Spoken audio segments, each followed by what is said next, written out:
founded in 1718 by French settlers as La Nouvelle Orleans, the city today known as New Orleans has a well-earned reputation for fast-paced fun. 8 miles southwest of the city proper sits NOLA Motorsports Park, a 2.75-mile, 16-turn motorsport facility more than capable of producing high-speed thrills of its own. Today, the cacophony of race engines replaces the blare of jazz club instruments as the music of choice as the teams of Fanatec GT World Challenge America, powered by AWS, prepare for a 90-minute battle on the Bayou. Hello, my name is Ryan Marine, and as you can see, Mother Nature has played her cards as well. Raindrops falling here at NOLA Motorsports Park. One of many stories we'll be keeping an eye on throughout the course of today's race. But for now, let's go to Amanda Busick.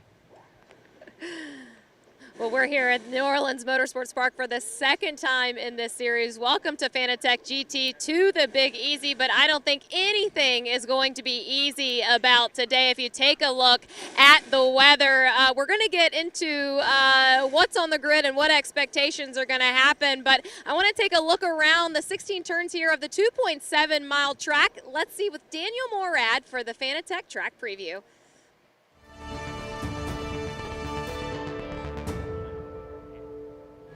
Hey guys, I'm Daniel Morad, driver of the number 9 TR3 Racing Mercedes AMG GT3, and this is the lap guide for NOLA. This is my first time at NOLA.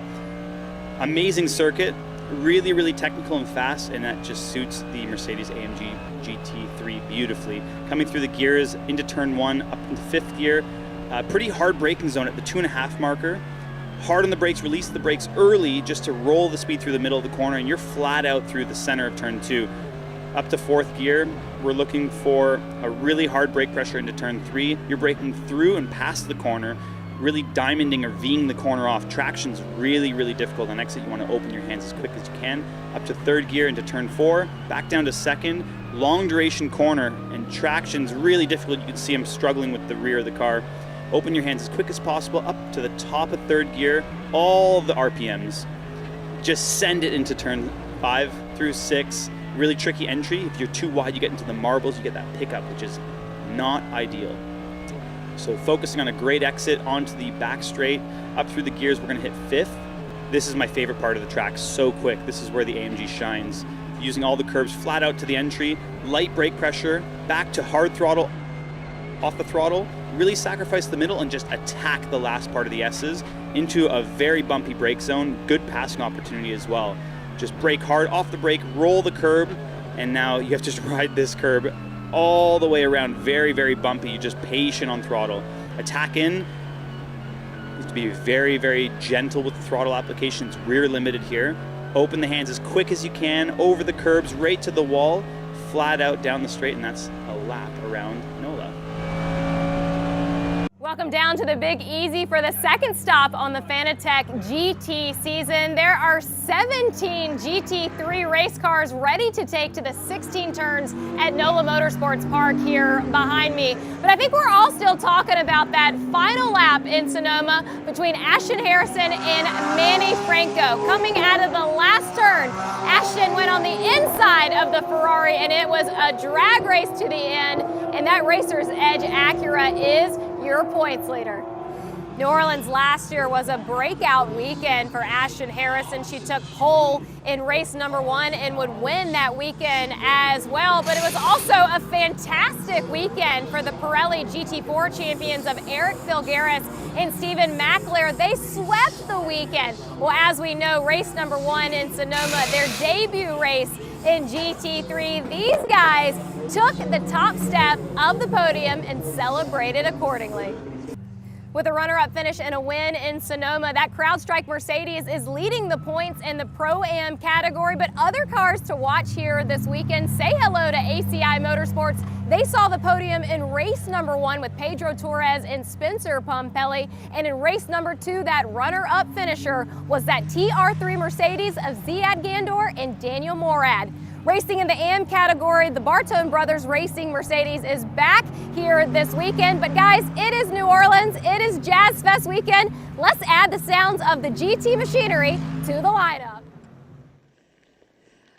So many great storylines heading into this race, but I think Mother Nature is going to be the star of today's show. And aside from getting Calvin out of the booth, are you happy you said yes to my request now? Mad Dog's an Englishman, right? Yeah, it's certainly a game changer here in the last 15 minutes or so, and what a challenge for these two front row competitors, both relatively inexperienced in these conditions. I spoke to the RS1 team. They did say that Eric Filgares, who starts from the pole, coming off a brilliant victory, of course, in round 1 at Sonoma a few weeks ago, he did get some seat time in these conditions in a test session. Spoke to Eric Bauchelat, who runs the Conquest Racing number 21, Manny Franco. He said he's got great car control, so they're certainly fingers crossed that he can get the job done here today. But big challenge, 2 pro cars on the front row, and then the Pro-Am pole sitter, Scott Smithson, great job in qualifying. Great to see DXDT back on the front foot again. Good performance from them in qualifying, but big challenge for him down into turn 1. We saw that track preview from Daniel Morad, and he showed us what a normal lap around NOLA Motorsports should look like. But with these conditions, how different will it be? Well, I think the track has great grip, so we saw it very raceable. But if we get so much rain, it's the big puddles out on the backside of the racetrack that causes the real problems around here. So I think there's good grip. You can manage the car down into some of these corners, but it's all about the flooding. If we get to that point with a low floodplain here with this circuit, that's the big concern for everyone here this weekend. Cal, I know when we were playing in the segment earlier today, one of the things that you pointed at is all the new teams that we have this season, and new teams and already finding success. When you just look at the new names starting to fill up the podium, what does that mean for this season and keeping these veterans at test? Well, it's so fun to see these young talents come into this championship and perform the way they have so early in the season. We thought they'd find their feet and maybe mid-season they start to get the results, but look at Adam Adelson. He'll start on the second row here in that Wright Motorsports number 120. He is loving life behind the wheel of one of these GT3 machines. I did notice him skipping into the race car very late though, and I didn't see him dry his feet off. So preparation is key. Simple things like that in terms of making sure that windshield doesn't fog up, making sure your foot doesn't slip on the pedals. These are all the details that you got to be on top of for a day like this. Another person I saw skipping down pit lane was Valentin Hasselklatt, who is so excited about racing in the rain. Are there dark horses here? He's one of them. I mean, he should love life when he gets on board. Now, it's a Pro-Am entry, so Derek DeBoer will be starting. He had a solid job in qualifying aboard the TRG Racing entry, but when that French kid gets behind the wheel, he is really, really quick, and he'll be loving life in these conditions, I think. Well, Ryan, I'm going to get Calvin back to you. I hope he doesn't shake off any of this water on you, so you guys have a good race. All right, we'll do our best. You do the same. I've been in your shoes, Amanda. It's a tough gig down there when the weather does not cooperate, but sitting where I'm sitting, I'm pretty fired up. This is going to be a lot of fun. Everyone loves racing in the rain. At least they tell you they do. Every racing driver will say that. And as I say that, we might have to wait a little bit to go racing in the rain. Word from race control is they're going to take a quick look at this circuit before they turn everyone loose, and that is important to do. This is Louisiana, this is New Orleans, and as a consequence, everything is just a little bit below sea level. And so drainage here at this track, that's always going to be a challenge. It has not been pelting down rain. It has not been raining down all that long. But that said, there are areas around this circuit where puddles do accumulate. And even the best racing tires, rain racing tires, will struggle with aquaplaning in serious puddling. So the safety crew is going to head out around the track. They're going to take a look at things and ensure that the track surface is safe enough to go racing. At the moment, though, the word is we're going to wait and see. And you can see right there some of the water is starting to accumulate. It does look like the precipitation is coming down a little bit harder than it was before. And as a consequence, again, we're going to have to sit and wait, which is a shame. I was so fired up to see the start of this race with a really interesting front row. We talked about it in qualifying earlier this morning. There is that threat of rain, extra incentive to go quick in qualifying and ensure you've got as little spray to deal with going into turn 1 at the drop of the green flag as possible. And I think that could still very well be at a premium when we turn them loose a little bit later on. Looking at the starting grid, again on pole is the RS1 Porsche of Eric Filgares and Stephen McAleer, the duo that dominated in GT4 America's Silver Class competition just 1 year ago, but making this big step to GT3. For Eric Filgares, just about everything he does in a GT3 car, it's about the first, second, or third time that he's done it. I don't know how many rain laps he has in this machine, but right now he's scheduled to lead this field to the green flag in that car. Starting alongside is Manny Franco, another neophyte when it comes to GT3 racing. We saw him at Sebring for a couple of races last year. He was quick then, he was quick at Sonoma, and he has been rapid here this weekend, qualifying on the outside of the front row earlier this morning in that beautiful Ferrari 296 GT3. Not sure how much that Ferrari has run in the wet in its development. It's still a very new race car, so heading off into the unknown when we do turn these cars loose in a little while. That's the front row. Behind them, Scott Smithson in the DXDT Mercedes, and Charlie Luck in the, Adam Adelson in the Wright Motorsports number 120. And it's an interesting row in its own right, as Calvin and Amanda talked about on the grid a little bit earlier. And Calvin has made the trek back to the broadcast booth. You were just out in that. Tell me about, well, I think we're going to get your microphone fired up, but once we do that, I'm curious to hear what your thoughts are about the state of play. How bad is the racing surface at this point, or can you tell? Couldn't tell from pit lane, but obviously the amount of rain that we're getting quickly here won't take long to get into the situation we probably had last year, where we did have to go on red flag conditions during the middle of one of the races. So I'd anticipate a bit of a delay here unless this rain ceases, but it looks like it's soaking in here pretty quick. You brought up the point. I did speak to Eric Bachelot. They said they've never turned a wheel with their Ferrari in these conditions. Certainly Ferraris have globally, but certainly that team hasn't. So big challenge, and the main factor here is for all of the officials, obviously, to make the right decision in terms of the timing if we go green here this afternoon. I made the point earlier, even the best rain weather tire, rain racing tire, cannot handle standing water, and it looks like, unfortunately, that's what we're dealing with right here. I think all of us were fired up to see what the start of this race would have looked like, but the pace of this rain just a little too strong at the moment. It is. As we talked about on the grid with Amanda, I think the racetrack delivers good grip, but it's when you start to get the standing water and the aquaplaning situation, that's when it becomes undrivable.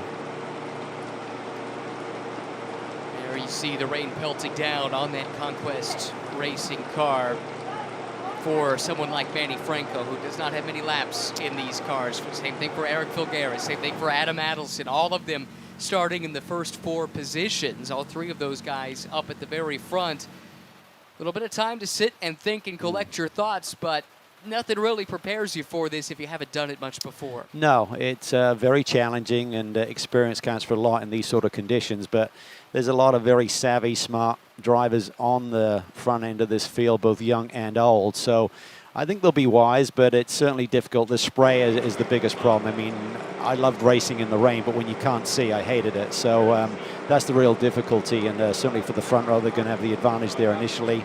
For Scott Smithson, wide front straightaway, you can probably duck out and find a clear lane there to look for your braking point down into turn 1, but just got to be careful, and I think right now we can see as the conditions worsen, it's going to be a little while before we see any racing action. So I would anticipate when we do ultimately go green flag racing, there is still going to be moisture on the track. That's something that's going to be dealt with at some point. For those that struggled in qualifying, for those that have been on the back foot in terms of pace this weekend, does this give them an opportunity? Oh, for sure. It's a big curveball. It's a new opportunity, right? So, you know, maybe you anticipate that. Maybe you've already looked at the weather forecast. You realize you're on the back foot in terms of pace, and then we can see that just the standing water is tremendous right now, so it's going to be tougher.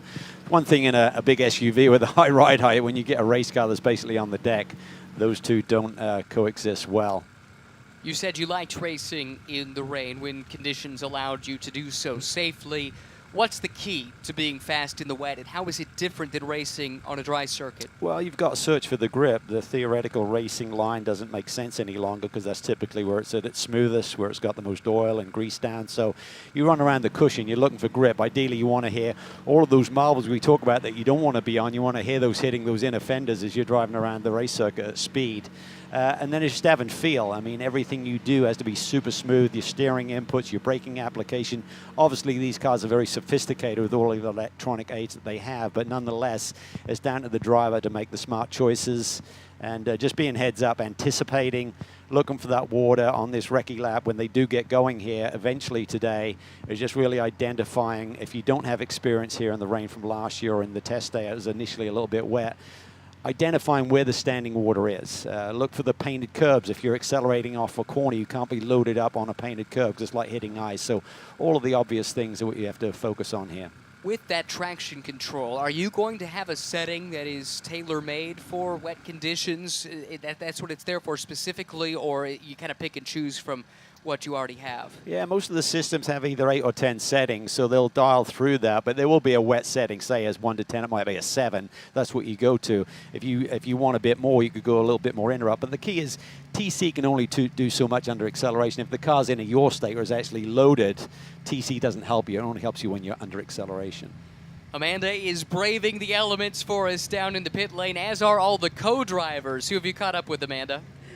I think it's only natural that the second conditions like this happen. Everyone is holding a radar, so we're trying to figure out what our fate is here, but I like the one that shows no rain, so hopefully it's going to come.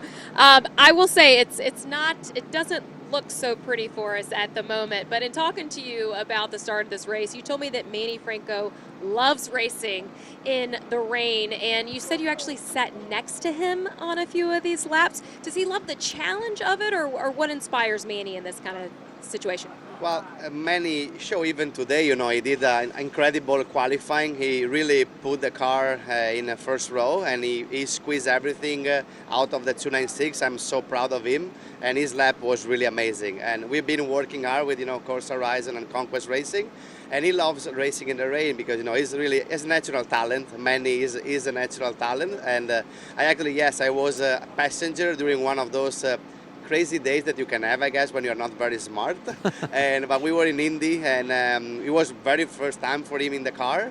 And I said, okay, I'm sat next to you. I just want you to be safe. And just car control, racing line, the wet line was like, say, okay, honestly, you don't need me in the car. So we don't have the fastest car on the straight, especially. But I was lucky. I had a few laps, in Daytona, the beginning of the year. We came testing here, was not really wet, so this is really Manny first laps on the 296 on wet. We are helping him a lot with all the new settings, traction control, ABS. There is lots going on in the car. But, it looks the weather, honestly, maybe in 20, half an hour, it will be clear. So maybe we can go racing and let's try to have some fun. I mean, even in our conversation, it has significantly let up just a little bit, as we've been chatting. You talked about the experience you had in the 296 at Daytona in wet conditions, a total of 4 laps. I think you told me. What kind of feedback did you get from the new format? Well, 4 is better than 0, so I will take that. And the platform, the Ferrari platform, is very good. So really you have just overall lack of grip. You don't really struggle much. Usually you pick up some understeering on wet condition, and that makes the drivers honestly more comfortable driving it. I'm looking some cars go around the track, and the situation of standing water seems pretty heavy right now. So that's where we can be a little bit tricky, really, to understand, to avoid a lot of standing water, because we really had incredible amount of water dropping 10 minutes ago. I just want to go back to the last lap in Sonoma. Manny Franco, Ashton Harrison. How long did it stay with Manny, or can he get over things quickly? Well, we watched the onboard right away, and literally when he's crossing the start-finish line, he was like, "I'm sorry, guys, I forgot to close the door." But they put an incredible show. I think that was really incredible, hard, proper racing. And, Manny's like, okay, I learned from that. I'm not going to do that again for sure. But, the racecraft both show there, it was aggressive just enough, and it was just amazing racing. I mean, of course, we would have liked to win, because that would have been the first win in the world for the 296. But still, we got the first podium overall, so we are pretty happy and proud of that. And we are trying to do that again here, I guess. Yeah, Alessandro. Thank you so much. What a great asset for Manny Franco, who is learning on the fly, drinking out of the fire hose proverbially. It looks like everyone is here today, but to have someone like Alessandro, 3 times a champion in GT racing here stateside, to have that level of experience, to impart that knowledge, to prepare him to go off into the unknown here in a little while. It's awesome. It's what you need at this level of racing, is to have all of that experience on your team, with Eric Bachelard, very successful driver himself, just runs a great top-notch team. But I think for Manny Franco, I mean, what I've been so impressed about him is how calm he is. He just seems to take things in his stride, and I don't think he's going to be phased at all by these conditions. Eric told me a short while ago as well, man, he's just got tremendous car control. Alessandro's experienced it firsthand. Being that right seat driver is not fun. I've done that over the years when I turn a living, and as soon as I could stop doing it, I did, because it's pretty sketchy in terms of you know, putting your life in someone else's hands, literally in a race car around a circuit. So, but they have total confidence in him. But it's going to be a big challenge. I mean, I think mid-pack and trying to survive these first few corners is going to be tricky. Not sure that's GT3 homologated, but we'll take all the help we can get to move the water off the track. The staff around the circuit doing everything they can to displace some of that standing water. I imagine that's going to help. Kenworth GT3. You heard it here first, folks. There's a lot of water there. It is, and that's going to need to be dealt with before we could go racing here today, unfortunately. So this does have us in a holding pattern. We do not have any information as to when the target to get started is at this point. No laps have been turned if you're just joining us. Just before we came on air, the skies opened up and the deluge ensued, and we've been in a holding pattern ever since. You heard from Alessandro Balzan just a few moments ago talking about seeking that first win internationally for the Ferrari 296 GT3. They won't get a chance to do it because that was achieved last weekend in the Nürburgring 24 qualifying races. I believe it was a Fricadelli run Ferrari that picked up a win, and that was kind of interesting. You don't usually see non-German manufacturers doing well at the Nürburgring on the Nordschleife, so something to watch in a few weeks' time when the Nürburgring 24 comes around. But for now, our focus is here in New Orleans, or just outside, as the rain continues to fall, but at a lesser pace. I wonder, though, how much of this water displacement effort, I guess we'll call it, how much of that matters when it continues to rain, even if it's not raining to the same degree? Yeah, it'll help a little, but it's not going to have an immediate effect. And obviously you can see the sides of the road, the grass, and where you go off circuit a little bit is saturated already. So, but we'll just be patient. We'll wait. The stewards will make the right decision. A lot of investment here from the teams with these GT3 machines, and we've got a doubleheader weekend as well, so they'll wait. They'll be patient and make sure the track is safe before we see any green flag action, I would think. See the crews, most of them have covered the car. What might we be seeing here from the real-time team? Could be taping up the radiator, possibly. The other thing is you want temperature in your tires. You also need temperature in the engine for everything to function properly, so you try and tape things off a little bit. You can also do it on the backside as well. They might be just adjusting the ducting and the cooling a little bit. Tough to get the duct tape to stick, though, in these conditions. Sure. One other thing of note, tire warmers are permitted in this championship.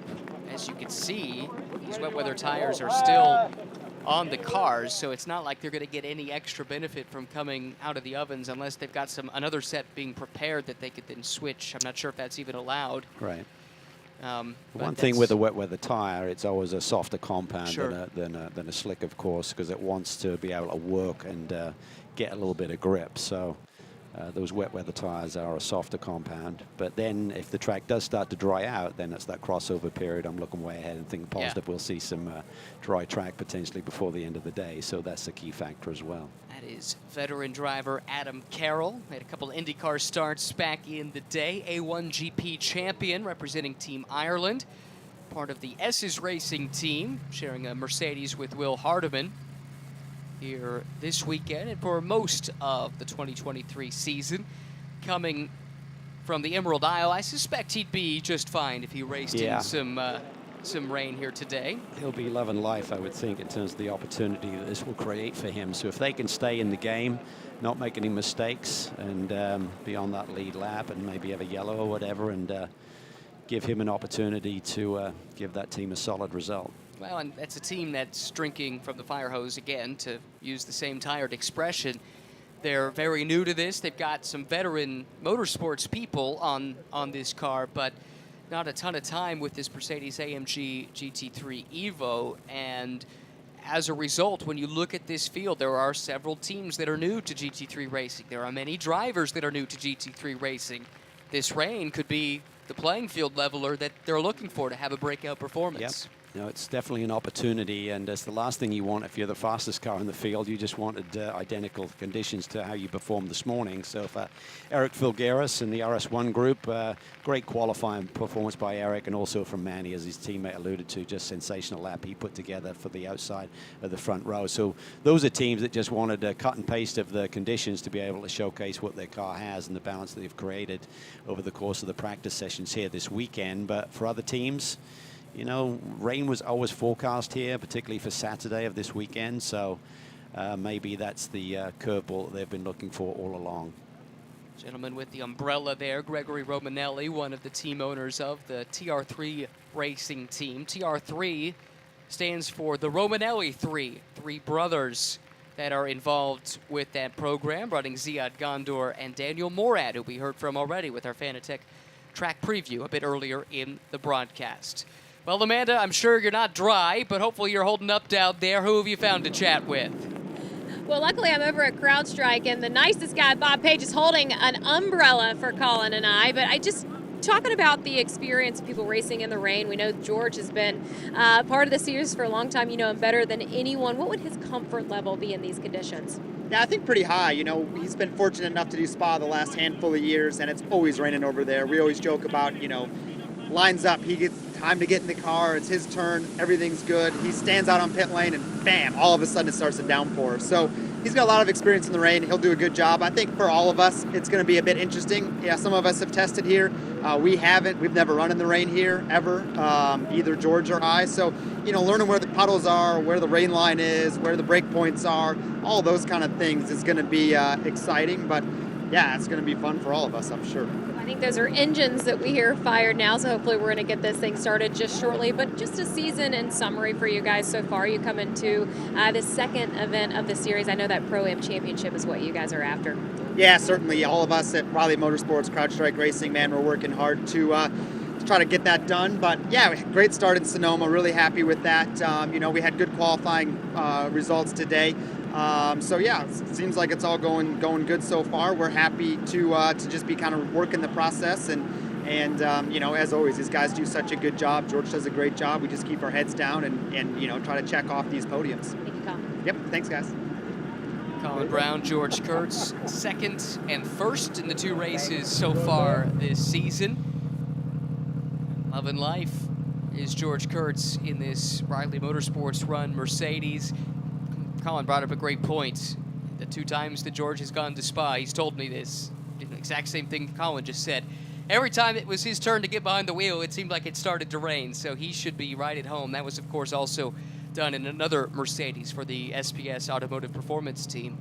And you wonder what George Kurtz does. He runs a very successful business, of course, with the CrowdStrike empire, and he's very busy racing, but he texted me in the middle of last week and said, I love Silverstone. I'm like, what are you doing in Silverstone? And he popped me a picture via text of him beside two of the Mercedes Formula One cars, and just a great opportunity for him. He also got to run at Coda last year, so part of their sponsorship agreement with the Mercedes AMG Formula One team is that George is obviously getting some seat time in their previous generation Formula One cars, so that's pretty cool stuff.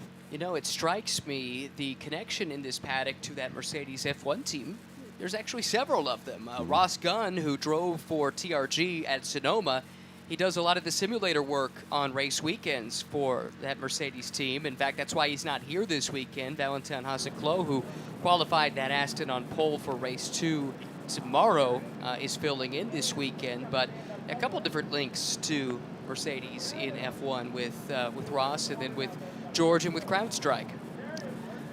Let me also back up that story, is that George didn't just cruise around Silverstone on the club circuit there. He was less than a second off of George Russell, who did a shakedown in the car. So I'm not sure that Russell was given it the full beans, but nonetheless, to be within a few tenths of a current Formula One driver is pretty impressive. Yeah, you don't care about the circumstances. Yeah. You take that story and you run with it. Fantastic. Well, it's not a surprise. And George is an avid racer. We talked about it in the qualifying show. He's emerged as one of the top bronze-ranked GT drivers here stateside, and we saw what he could do against a really stout field at Spa last year where he won in the AM class. And that's something I know he takes a great deal of pride in, especially in that AM class where you're really measuring yourself against other drivers that have a similar background. A really remarkable result for George in this GT3 journey. Remember a few years back, he clicked with the GT4 car, had a bunch of success winning championships here in the GT4 Audi. But it's taken a while to get to that level of comfort with the GT3 Mercedes. Yeah, and I think he's one of those drivers, once he gets to that level and it starts to click, he had a super solid weekend in Sonoma. I mean, as Colin alluded to, starting the year with a second and a win in the championship lead. But it really, Pro-Am success really is typically delivered more by the AM driver in the lineup than the Pro. So George certainly works on his craft very, very hard and does all of the work outside of the car to prep sim work and everything else, staying fit and showcasing in the results. Well, our folks in the TV truck, they've checked in with race control to get an update on the development. If you're just joining us, we are in a holding pattern here. No laps have been turned. The rain started to come down just before we came on air, and so we are still waiting to get the all clear to go racing, as you can see on the screen. We're going to step aside now for a little while. As soon as it appears that we are imminently going to get back to seeing cars on the track, we'll join you for coverage once again. So don't go anywhere. Hopefully it should be not too much longer. The track crew's doing everything in their power to get the circuit ready to go racing here for race one of the weekend at NOLA Motorsports Park for Fanatec GT World Challenge America, powered by AWS. Stick with us. We'll be right back as soon as we have news for you about the resumption of track activity.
said living the dream.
All good? Need anything? Umbrella. Got it.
want me to do?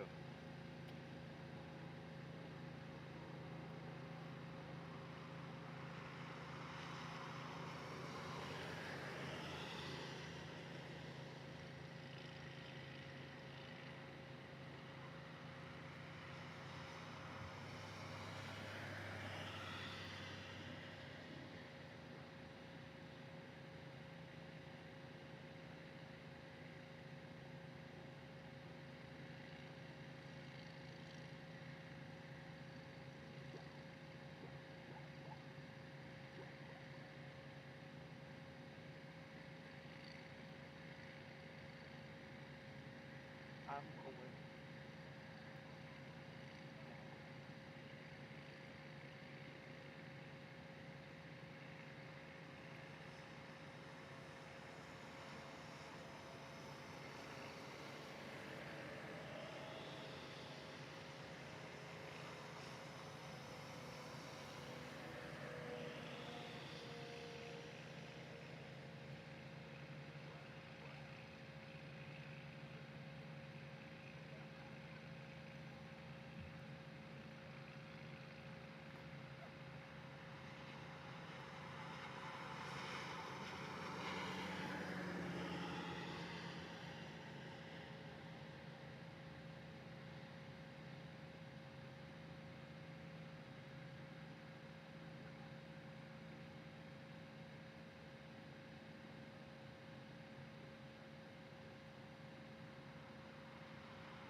your engines for Fanatec GT World Challenge America at 5:20 today. So that's going to be in about 20 minutes time that we will have the engine start command. We'll be back with you at that time when everything fires off, but just wanted to give you the update. And again, thank you so much for bearing with us through this weather delay.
The rain has stopped, the sun has peeked out from behind the clouds, and the track crew has done a tremendous job to get this track into usable shape, and that means we are now just a few minutes away from getting the command to start engines here at NOLA Motorsports Park, about 8 miles southwest of New Orleans, and the first of 2 races of the weekend for Fanatec GT World Challenge America, powered by AWS, targeted to get underway here in just over 5 minutes. My name is Ryan Marine. Calvin Fish is alongside, and Amanda Busick once again is down in the pit lane, hopefully a little drier than the last time we saw you, Amanda.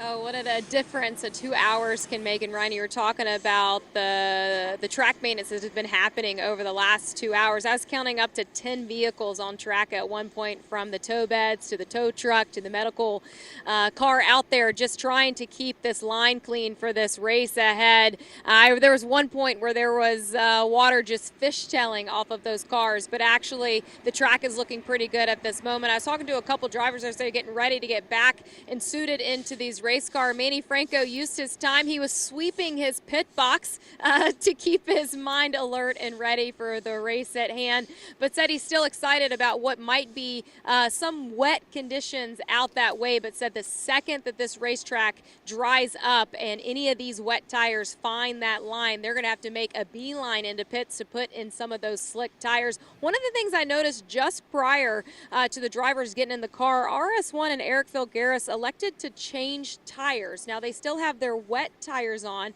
but instead of brand new wet tires like Manny Franco has on that Ferrari, they went with tires that they used in practice on Thursday in those wet conditions. So I'm sure teams are looking for any strategy they can find here, but just the fact of it's just unpredictable. So keep in your seats, because it could be an entertaining first couple laps out here. Figures to be, that's for sure. Very interesting note about this car making that change to some lightly used rain tires. Calvin, what might the thought process be there? Well, they're scrubbed essentially, so you got that sheen off them, so sometimes that's difficult. But I think with the abrasive nature of this circuit, that shouldn't be a factor with the sticker tires that the Conquest team are electing to run. The other thing you do have is a little bit of a heat cycle in them. So the big concern now is, yes, it's wets to start this race, but are you going to get to that pit stop window before those wet tires are going to overheat? So maybe that could be a factor. It depends how many laps the RS1 team has on those tires, but if they've got a light scrub on them, they may be in better shape to last versus the Conquest team with sticker tires overworking those tread blocks a little bit more. So we'll see how it plays out. Everyone's got their own thoughts on that. It is a new element of strategy. Typically, it's pretty straightforward. In Fanatec GT World Challenge America, powered by AWS, there's a 10-minute mandatory pit window in which you must do a 4-tire change if you'd like, but everybody does, a driver change, and refuel. If these teams find that the wet weather tires, though, can't make it to that mandatory pit window and they have to come in for a change from the wets to the dries, that would not count as the mandatory pit stop unless it fell within that prescribed 10-minute window. Absolutely. It really depends how deep into this race you can go, but suddenly when you fall off a cliff, literally, in terms of the performance of the tire, you can sometimes, if someone comes in for slicks with the track drying, you could be 10, 12 seconds or more down per lap. So that eats into that margin by staying out pretty quickly. So I'd say if there's more than like 6, 8 laps left in a stint to get to that pit stop window, you're probably going to see teams piling into pit lane to get those slick tires on, and then have to come back in and get the driver change done during the mandatory stop window, which is 40 to 50 minutes into this 90-minute race. It's a fascinating mix of experience. Keep in mind, this is race 1 of the weekend, which means by regulation in the Pro-Am lineups, it is the AM, the less experienced driver, that starts this race. And just looking at the front 2 rows of the grid, you have Eric Filgaris for RS1 on pole, Manny Franco on the outside of the front row for Conquest Racing, Scott Smithson in 3rd for DXDT, and Adam Adelson for Wright Motorsports starting in 4th. And I believe Smithson is the only one of those 4 drivers that has any race experience in a GT3 car in the wet at all. And they're the ones at the very front of this field. Yeah, certainly in race conditions. I think Filgaris, they did a test here and got a little bit of seat time for him in wet conditions. But yeah, it's minimal. So there's going to be some nerves there, but that's when you need to step up, and that's where we'll see who has got the ability to put that to one side. The track is drying out. We talked about it. it's not a nightmare track in the wet. I mean, unless you get the puddling, and that's why we've had the delay, obviously, with the standing water. Normal wet conditions like we have now, we'll see as the cars go out on these formation laps to see if there's still any standing water out there. But if it's normal wet conditions, it's not a big challenge. I mean, because the grip levels last year that we saw seemed pretty good for this circuit. You hear the engines are fired. 17 GT3 cars ready to go at this 2.75 mile, 16-turn NOLA Motorsports Park racetrack. It is an interesting layout, certainly very flat, but normally you hear about puddling on some of the more hilly courses, but because of the nature of this track, the fact that we are 2 feet below sea level here just outside of New Orleans, puddling is an issue. That's what the track crew has been working very hard on over the last couple of hours, because certainly outside of the puddles, the racing line, everything looks just fine, but the one area of concern is to make sure there's not any standing water that could induce any aquaplaning. Yeah, and the drivers will really use this as a good sight lap here to analyze where the deep water is. And we'll get to see it for the first time as well with the cameras watching these cars circulate here for a couple of formation laps. Important formation laps, as we were talking about off air just a few moments ago, for the drivers to get a first-hand look at track conditions, because until now, they really didn't have much of a sense for what to expect. No, certainly. So this is critical. You're also going to see how all the systems are working. That windshield, can you see out of it? All of the normal stuff. And this is where the experience comes in with the teams, and certainly for some of these teams running cars for the very first time, there may be some curveballs just in terms of the cockpit and things going on there that may hamper their progress here today. And for those teams that have been on the back foot this weekend that didn't qualify as well as they would like, they have to look at this as a gift from heaven, right? A chance to maybe mix things up a little bit.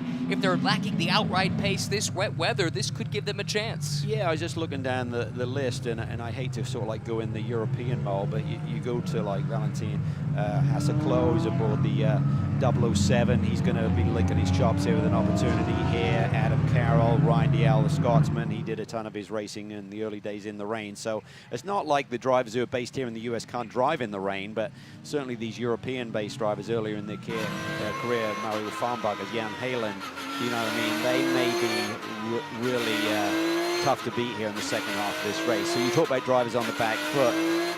Think about the Triazzi team. They had that incident in first practice, lost a lot of valuable track time, seem to be struggling a bit for performance. Maybe this will give Ryan Dial an opportunity to do something with. But having said that, if the track dries out halfway through, he's going to be back on a dry racetrack. So we'll have to wait and see. That we will. One other thing to look for, there are 2 scheduled formation laps ahead of this race. One thing to watch, I suppose there is a chance we could start behind the safety car, get that clock going, but also spend a few laps behind the safety car with these GT3 cars, which are excellent at clearing standing water because of the aerodynamic bits that are on the bottoms of these race cars. They do a really good job of clearing some of the standing water at times, so that's one thing to watch. We're hearing that is something that's been considered, at least. Whether or not that's going to be employed, well, we'll find out together. But here comes the field behind the Toyota GR Supra safety car coming around to complete this formation lap. You could see, even under these conditions, there's going to be a lot of spray behind these cars. Now, one thing that will help with that spray, 2 formation laps we've just been told, and then a single file start to take the green flag the next time around. Okay.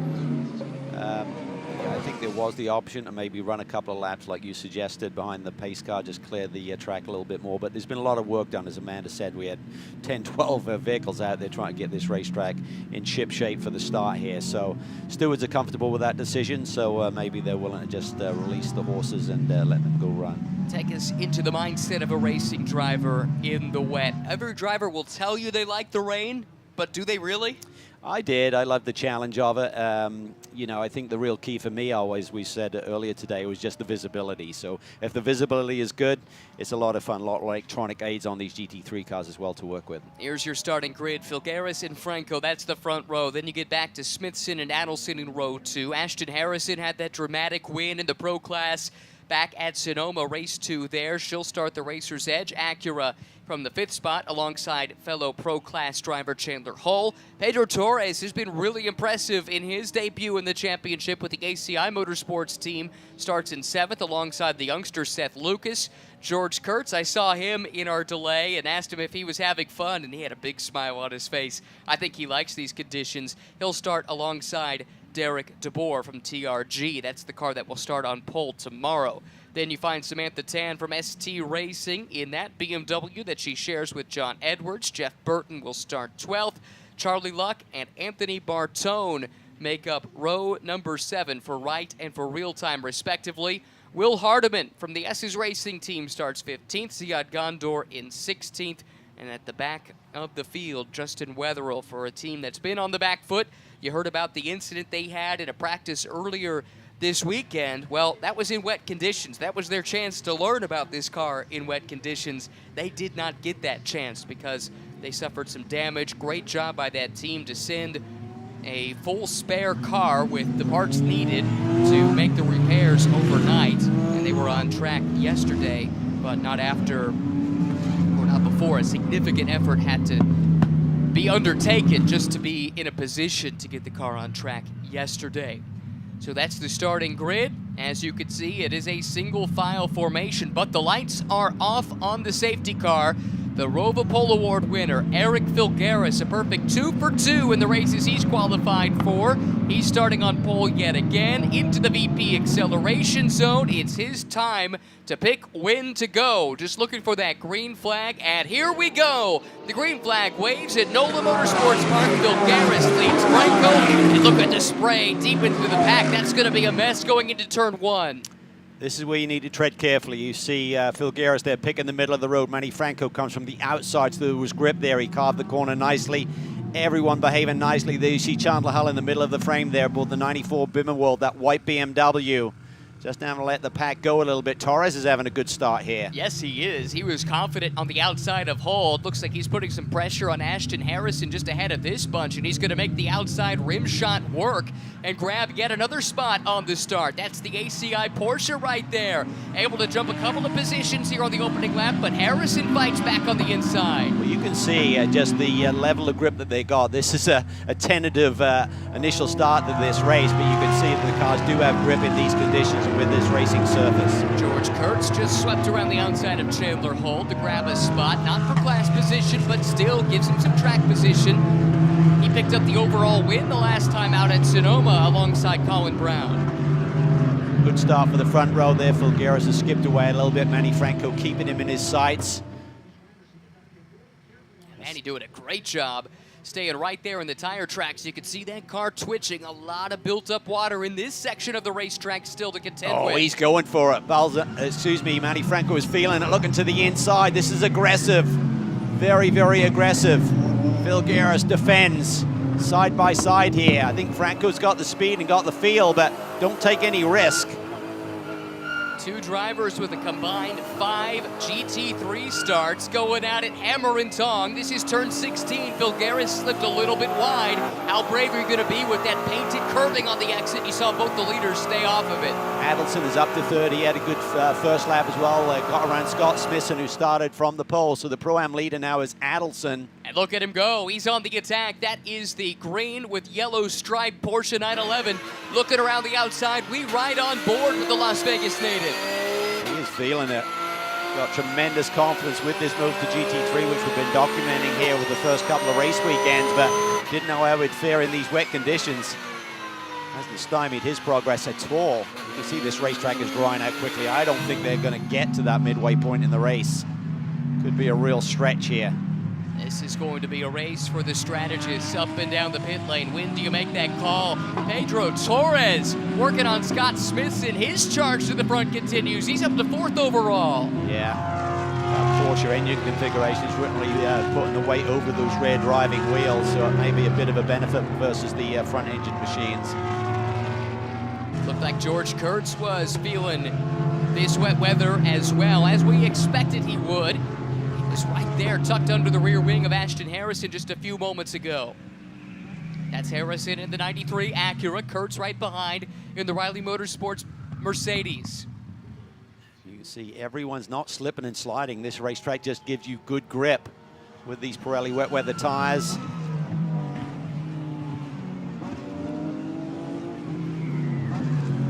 Harrison bouncing back from an incident that she had on the streets of Long Beach just a few weeks ago. Here we see some side-by-side action.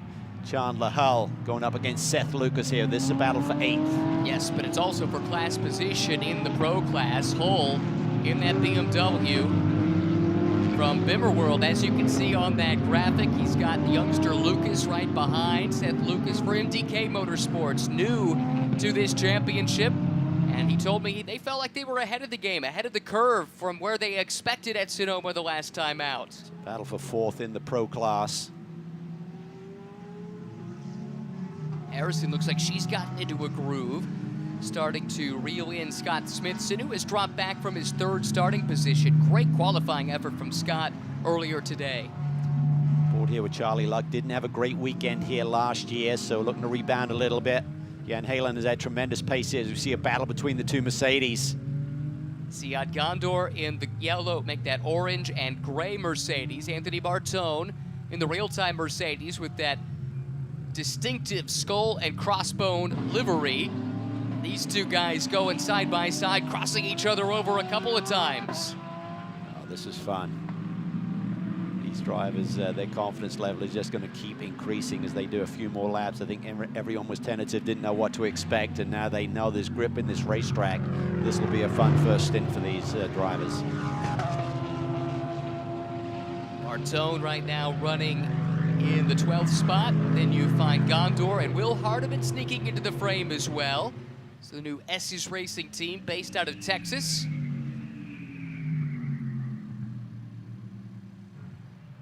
Back to this scrap now. So much spray for Seth Lucas to deal with it. Oh, he got in some of that standing water. He's in the grass. Did a great job to keep it off of Chandler Hull and kept it pointed in the right direction. Yeah, quick hands there by that young man. Nice job of getting out of a bad situation. And right back on the attack, totally undaunted. This is good stuff. Porsches look really strong here in the early going. You can see the rear of the BMW, though, by contrast, start to slide as Chandler's trying to ease into the power through turn 16. Does that leave him vulnerable down the front straightaway? Right now, it looks like he still has the legs on the Porsche, so he shouldn't come under too much pressure.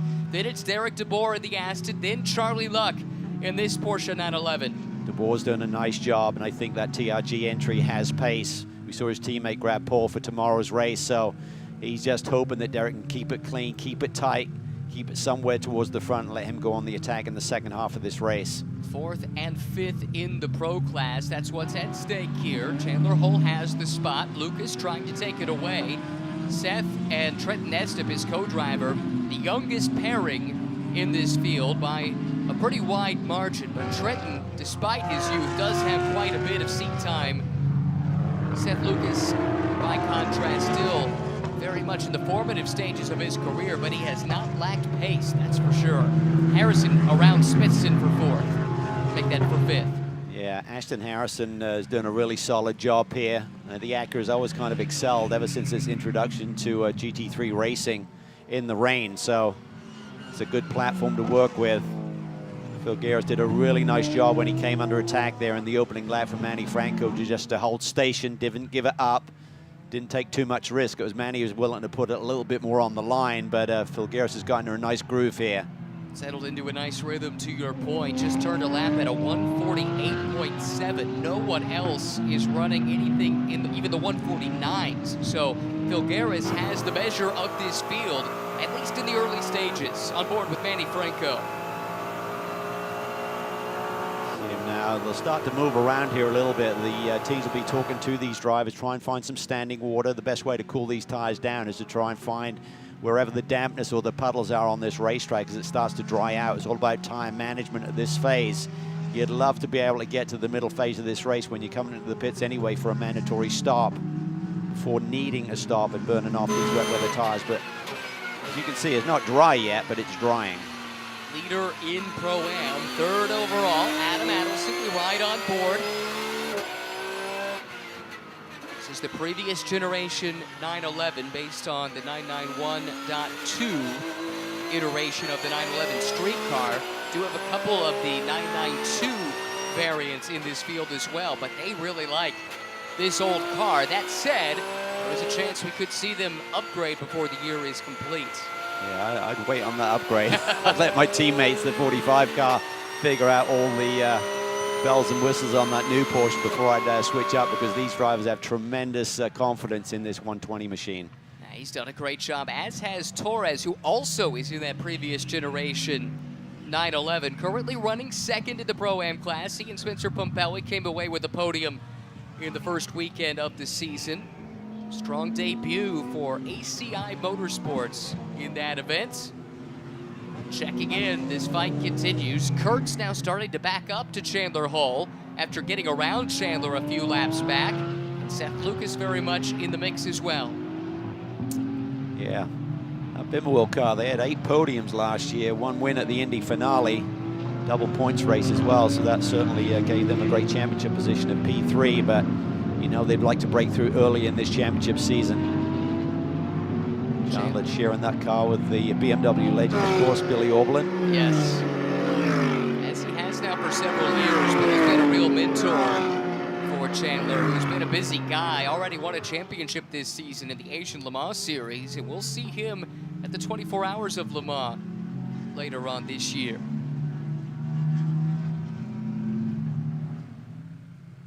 Right now, just sitting there in the slipstream, stalking George Kurtz, not for class position, but the rest of the pro class field is a ways up the road. Top 2 overall, and then Harrison running 5th. Yeah, it's all about keeping it as tight as you can. That's the real goal for these starting drivers. And for Phil Garris, he really set the stage at Sonoma with a tremendous opening stint, and Mackley was able to take it to the checkered flag debut win for that group. Not surprising based on their GT4 success last year. This is 4th and 5th overall. Torres in 4th, Harrison in 5th. Starting to draw a bead on Pedro Torres, who was the big mover on that opening lap, absolutely the star of the show. Picked up 3 spots in the first 2 laps alone. Just hats off to all of these drivers out there. I mean, I talked about the racetrack giving you good grip in these conditions, but nonetheless, we haven't seen one real slip yet, so everyone's doing a great job mastering these conditions. What are we seeing, though? As the rain, there is none, so the track is drying out. Certainly some places we're not seeing much of a rooster tail, but other parts of the track, it still looks quite wet. It does. I mean, I could time out almost perfectly for when you're getting to that point where there's what we call the crossover, where a slick tire is going to be equal to the performance of a wet tire in damp conditions. The difficulty is when you're trying to pass on a slick tire. So even if you've got pace, if you have to go offline where it's still wet, that's where it gets super tricky. But let's not forget, we're going to have the pros in the cars in the Pro-Am entries for the second half of this race, so they should be able to deal with it. Just over 11 minutes into this 90-minute race, and again, it's worth reiterating, there is a mandatory pit window, 10 minutes right in the middle of this race, that you must come in for service. If these wet tires don't make it that long, that could mean adding a pit stop, and those that can make the tires last, if they can do it and keep the pace, that could make a huge difference. The battle here between Witherell and Samantha Tanner we're on board with come down this front straightaway. The BMW certainly has a little bit more straightaway speed than the Ferrari. Now she's looking to the inside, that was late, and just to arrest the speed. This is Jeff Burton aboard the Burton Lumber Mercedes AMG number 91 leading this pack right here. 15th, 16th, and 17th on your screen. Just goes to show everywhere you look, you could find a battle. Samantha raced in Monza last weekend in GT World Challenge Europe, but I shouldn't really say that. The race only lasted about a straightaway when contact sent her into the barriers there. But certainly right at home aboard her BMW. Right on board with the Canadian. Sharing this car with the BMW factory pilot John Edwards, who qualified 3rd for tomorrow's race, started on the pole for race 2 at Sonoma, so there's certainly a great potential for this driver pairing this year, and Samantha is coached and mentored by Nick Johnson. Someone who's got tremendous experience in these sort of conditions, so I'm sure he was just like really talking her through all the various scenarios that she may encounter during this first stint before she jumped behind the wheel today. since getting around Wetherell. She has left him and now starting to draw a bead on Jeff Burton. We go back here to 6th, 7th, 8th, and 9th overall. This is led by Chandler Hall, who runs 6th, although now he's put some distance between himself and George Kurtz, who suddenly finds himself coming under pressure from Seth Lucas. Yeah, and right behind them you see that bright blue Aston Martin. That's Derek DeBoer. He just set his fastest lap of the race at 1:49.4, so he's starting to close in on this battle as well. He is, and he's getting pressured and pushed into those fast laps because he's got Charlie Luck right behind him, and this is already going better for Charlie than it did last year. This was an event to forget for Charlie, Gunn Haywan, and that whole Wright Motorsports team. Here comes Lucas up the inside of Kurtz, and George will know that's not for class position, so he did not fight too hard. Yeah, the Porsche looks really good in these conditions. That is one of the newer generation 992 variant Porsche 911 GT3Rs. Love this sector of the racetrack. In the draw, you're really up on the wheel, just really trying to grab those curbs, hitting those apexes like a slalom through there. Tricky corner right here, big bump right in the middle, unsettles the race car. To the front of the field, we find Adam Adelson, the leader in Pro-Am, coming under pressure from Ashton Harrison, who did not push the envelope at the beginning of this stint, but has found her groove. She runs 4th overall, 3rd in the pro class. Just needs to get around Adelson to being able to start tracking down Franco and Filgaris for the top 2 spots. Taking a look to the inside, how hard will Adelson fight? He saw that one coming, and Ashton made sure that did not remain a prolonged battle for long. Yeah, love the way she handled that. Didn't overcommit, just felt the situation out. I think Adam may have gotten into the ABS a little bit, ran a little bit wide entry, just washed out a little bit. But that Acura is really hooked up, and Mario Farmbach will be liking what he's seeing. He'd love Ashton to keep it as tight as she can during this opening stint to the 2 pro runners running in front of her right now, Filgaris and Franco. Looking at Harrison's pace, and it is right there with what Franco is doing. In fact, a little bit quicker, and only about 0.4 of a second or so behind what Filgaris was doing, and she's doing that in traffic. Yeah. This is great news for Racer's Edge. They could really pull one out of the bag here. She's doing an awesome opening stint here. Mario Farmbach will be loving what he's seeing in terms of the lap times. And you might have noticed that Pedro Torres has dropped down the order. Race Control issued a drive-through for a jump start. That is really tough because I don't think he needed to jump the start. He looked really, really confident in the wet. Well, I did throw a text to Race Control because it was a single file restart to ask, could you pass before the line? And they said no. So on the initial start, you have to wait. And maybe he ran afoul of that, thinking with the single file restart, it was like our restart rules where you can pass once it's green. And that drops him down to 14th overall and makes for a lot of work to get done. Right prior to that, he was running 2nd in the Pro-Am class. That really is a difficult pill to swallow. It really is. It was such an excellent stint that he's putting together, and Spencer McCulley, his teammate, will be devastated because he'd have been looking at that track position thinking, I've got something to work with here, and maybe a podium is on the cards for today. Looking at lap times this time by Filgaris is the quickest car on the track. Franco is about a half second off of Eric's pace.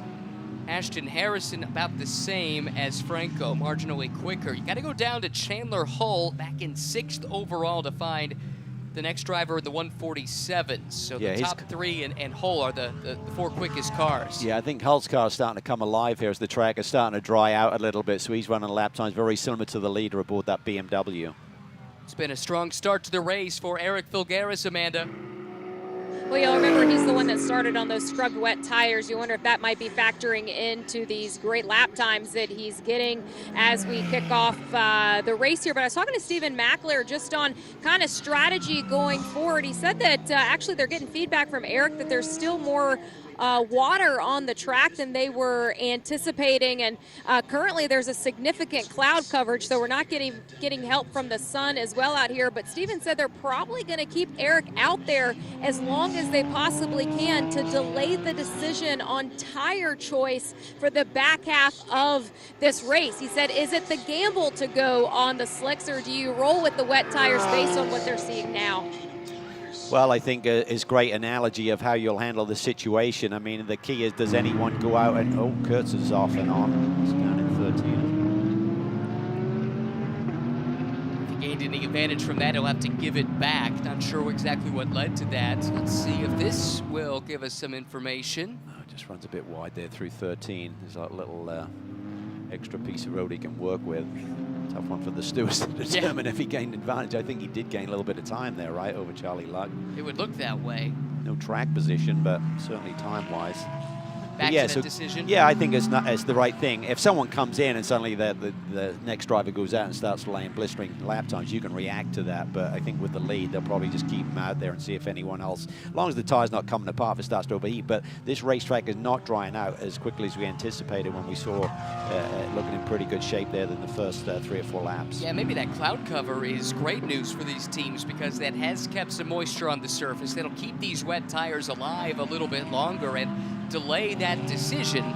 Now, the thought process, if you're the leader, we've kind of laid that out, but what if you're mid-pack? Do you try and take a gamble at a certain point if you don't think you're going to get it done otherwise? Yeah, I mean, they'll get a read. If the racetrack is just so wet in certain areas, it could just be a crazy gamble, do you know what I mean? But if it's at that point where you look here, it's like the line is drying up pretty quick. So yeah, I mean, if you're on the back foot, and if you just run the same as everyone else, you're many seconds behind, you have no chance. Maybe roll that dice a little bit. Bring the car in early, get your pro out there if you're in a Pro-Am lineup.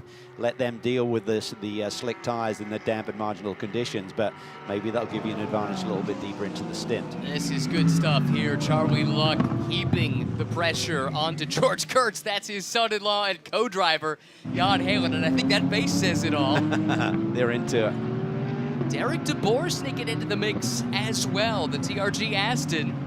Oh, Luck took a peek. Don't count them out. They'd love to see a yellow or some sort of arrest of the field here and close everything up. But Derek's doing a tremendous job here. Has nowhere near the experience of a lot of these other GT3 drivers. Here comes Luck with a big run. This is actually orchestrated. Just saw a message from race control to give that position due to an advantage gained in that off we talked about. Now trying not to give up a second spot as well. Here comes DeBoer. He sees a gap.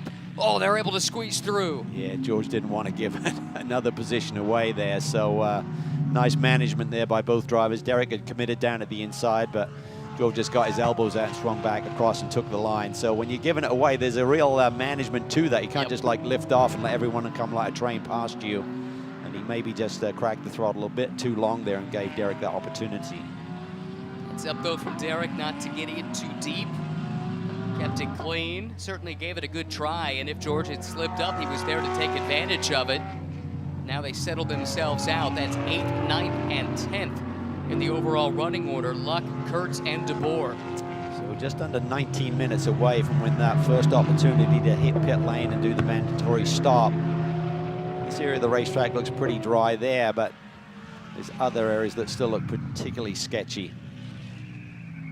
Of the rear end on that Aston Martin, that rear diffuser is super aggressive, isn't it? Looks like a Batmobile back there. It's been fast in the dry all weekend, up and down the paddock. Folks have been telling us, look out for the Aston. George was wide there. Does that open the door for Derek DeBoer to go on the attack and make a move?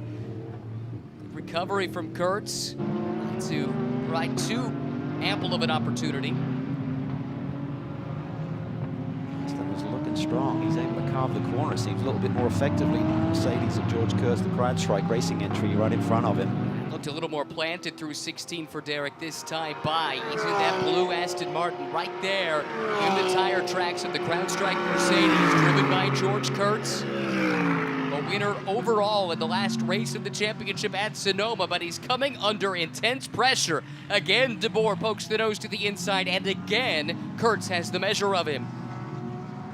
This next corner, turn 3, it seems like the Aston can cut in a little bit tighter through the apex area here. Let's see what he does with it.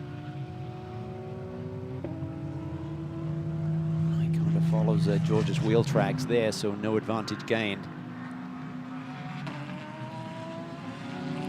Wow, we're keeping an eye on this. Did want to update the top 3. Ashton Harrison is the first driver to go into the 146s. Still 10 seconds or so between Ashton and Manny Franco, who runs second. Timing shows balls on, but it is Franco behind the wheel. Yeah, we had that issue with that car with the driver ID in qualifying this morning as well, but we can rest assured it is Manny Franco who's behind the wheel right now. So that was Ashton coming through the shot. Then we drop back and find Adam Adelson, and suddenly Scott Smithson's coming to life. I'm not sure he loves racing in the rain, but this is a bit more into his comfort zone. And here he comes now, starting to reel in the class leader in Pro-Am. And then we've got the fourth place car in Pro sneaking into the mix. Chandler Hull, who has been rapid, but how does he deal with the top two out of class just in front of him? Yeah, well, Smithson's certainly shown pace here this weekend. He put the car third overall and first in Pro-Am pole here for today's race. He had a pole at the streets of St. Petersburg in GT America competition. So the driver is really coming on leaps and bounds under the tutelage of his teammate Brian Sellers as Chandler Hull slides it down to the inside. Scott elects to just give it up there, doesn't fight him too hard. Just want to keep it clean right now. I'm sure the team is just talking him through this scenario, saying the BMW looks strong as this track is trying to dry out. Don't fight him too hard. Just make sure that you hand the car over to Brian in decent shape. And again, that was not for class position, so no reason to get your elbows out, no reason to risk that car. Now, you got the chance to sit behind Chandler Hull and maybe learn a few things. Meanwhile, Kurtz gets a little bit wide through the S's again. Does that give DeBoer a chance? I'll tell you, George really sticks it in there, doesn't he? He sends it in turn 13. Sent it a little bit too hard there and had to control and the rest of the speed, and DeBoer's through. Fantastic driving from the Oregonian, Derek DeBoer. That was for 9th overall. Just off the podium in Pro-Am. He's got them set up nicely for the second half of this race when tomorrow's pole man, Valentin Hasseclos, will be jumping aboard. I think that name will come out of our mouths more naturally as the season progresses, right? Yeah, we expect we'll see more of Hasseclos as the season goes on. Ross Gunn was the driver alongside Derek at Sonoma, but Ross is on F1 simulator duties for the Mercedes Petronas team. When they're racing in Baku, they do so much of their work away from the track through the simulator and then feed it back to the race team on site. An idea. How about VHC? How does that sound? Okay. JDC. Yeah. I'm on board. Now you see the cars really moving around, trying to keep those tires cool. Wherever you see some spray or some dampness, you just want to put the car there on the straightaways. Certainly through the corners, you want to get through as quickly as you can, so the dry line is the way to go. But when you're down the straightaways, try and cool those Pirellis off a little bit. What kind of telemetry is available on these cars? Can they measure surface temperature of these tires, or are they just looking at pressures? Just pressures, I believe. I don't think there's any sort of temperature reading, but I can be corrected on that one. Sorry to put you on the spot. That's okay, no problem. Good question. I'll readily admit I don't know the answer. I don't think there's any temperature sensors. That would have to be built into the wheel wells. I'm not sure that is there. But. Sure. Something they'll be monitoring, though, certainly from the feel of the race car. These drivers trying to stay on top of the available grip to them. Times continue to dip, although Phil Garris had a slip up on the last lap. He ran in the 49s, Franco a 47.2, Harrison again another 46. Those three, by and large, are the quickest cars in the field at the moment, but these conditions are ever evolving. Yeah, and I'll tell you what, Ashton Harrison's been doing a great job to keep it tight. We're on board here with Adam Adelson, who's trying to give chase to here. Adam Adelson has the lead in the Pro-Am class, as you're looking at the board there. The white blocks indicate the Pro class, black is Pro-Am, and red is the sole Am entry with Anthony Bartone and Andy Pilgrim. Amanda checked in with the DXDT team, and they do have there we go. Temperature readings. So Smithson apparently 158 degrees. Can't tell you if that's good, bad, or otherwise, but certainly good to know that that's something the team can keep an eye on. That's really what you're looking for. Yeah, well, it's great information to know when those tires are starting to overheat and control that a little bit. And that's probably what you're looking at more with these wet tires, right? Is the temperature more than just wear per se. Yeah, for sure. A bit of both. Once it really dries out, then they're going to start to grind like they do, because these wet weather tires are a lot softer than the slick tires, so they'll go away pretty quickly. That temperature I gave you apparently from the left front, which does a lot of the work, especially in the front engine cars around this track. A lot of long duration right-hand corners around this place that puts a bunch of load on the left-hand side, and then depending on where the weight is with the engine placement, that kind of dictates which tire is doing the most work, and it varies depending on what car you're driving. Yeah, particularly in some of the other classes that we've seen race here this weekend. It can be a left front that's taking the big load, left rear, as you suggested, so it's really starting to dry out through here. Again, it's going to be sketchy on slicks. You'll be tiptoeing a little bit. The nice thing is that the tire ovens will have nice toasty tires to put on if you do elect to make that change during the pit stop. Window opens in 10 minutes, just under 11 actually. And this works out well for these Pro-Am lineups. They'd like to get in early anyway and get their most experienced driver now in the car. Now, one thing to keep in mind is the overall leader does not necessarily get first dibs. So let's think about this. If the window opens, but let's say the top 3 are past pit lane, that would then give 4th place the first chance to get in. And if there is a big advantage to going to the slicks, they get to it 1 lap earlier. That could be a huge factor in this race. It certainly could. I'm not sure it's that critical at this stage with the dampness on the racetrack. I mean, a gauge that I always used to have, when you're about 10 seconds off a slick time on a wet tire, that's about as much as close as you're going to get. Obviously track dependent, length of the circuit dependent, and right now they're running lap times about 13 seconds off the pole position times here this weekend. Just ticking under 1 hour to go. George Kurtz with his hands full of Anthony Bartone at the moment. We'll keep an eye on the battle, but check in with Amanda. Well, as teams start making the decisions of what tires are going to be selected for the back half of this race, I was talking to TR3 Racing, and they're going to get Daniel Morad into this Mercedes as quick as possible, and they're going to go with the slick. Appreciate it, Amanda. I suspect that's the call up and down the pit lane to go to the slicks. Yeah, and I mean, then the decision is, okay, you know, for Gandor, what sort of lap times is he achieving on wet tires on a drying racetrack versus what Daniel Morad will achieve on, you know, a drying racetrack on slick tires. So that's the calculation that has to be made. Filgaris has found his footing, just ran a 46.6. Harrison continues to be the quickest car on track, just ran a 47 flat, so actually gave up a little bit on this lap, but prior to that had been chipping away and is making progress on Franco, but they're still separated by about 6 seconds. So this is where we fix our attention with George Kurtz 10th, Bartone 11th. Bartone in the lone AM class entry here this weekend. And now we find another battle here between cars in different classes, where Seth Lucas runs ahead of Charlie Luck, who's made a nice charge through the field. He's up 5 spots since the drop of the green. Well, and again, your decision on whether you want to get your pro in early can be affected by the rest of the competition. So we've heard from TR3, they've elected we're going to get Morad in quickly, see what you can do on slick tires, and go that direction. For others, like Ashton Harrison, for example, Racer's Edge, John Meraki, he's got to be thinking, Ashton's done a tremendous job here. How much better off am I going to be by getting Mario Faunbacher out there on those slick tires? If she continues to eat into the gap that currently she has, which is about just under 7 seconds to second place runner Manny Franco, if she continues to chip away at that, then they may elect to keep her out a little bit deeper into the stint, because she could stay out there for nearly another 18 minutes if you run it to the other side of that window. We said it at the start, this is going to be a race for the strategists. A lot of important decisions will be made from the pit wall. Leader in Pro-Am is Adelson in the green Porsche. 4th place in Pro is Hull in the white BMW, and Hull has run Adelson down over the last few laps. How hard will Adam fight? If we've seen, with what we've seen from him previously, he's any indication, I think he'll be pretty circumspect.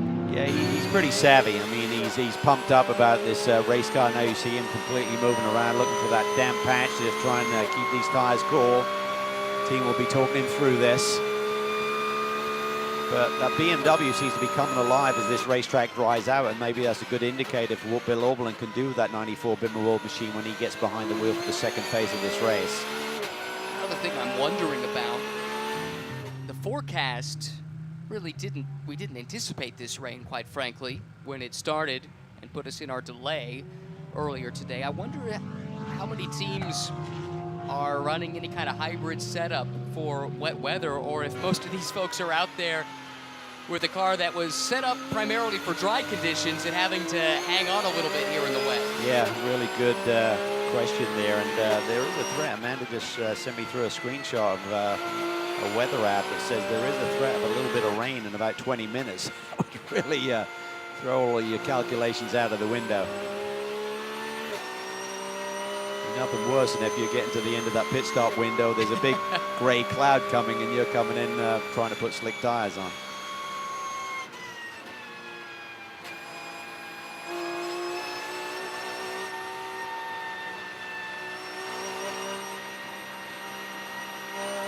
This track is getting there, but if you were to slip outside of that on a slick tire right now, it would be arms and elbows inside the cockpit.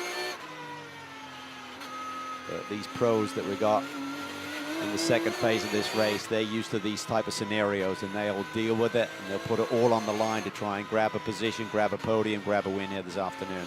New CrowdStrike fastest lap of the race to our race leader, Eric Filgaris, a 46.2.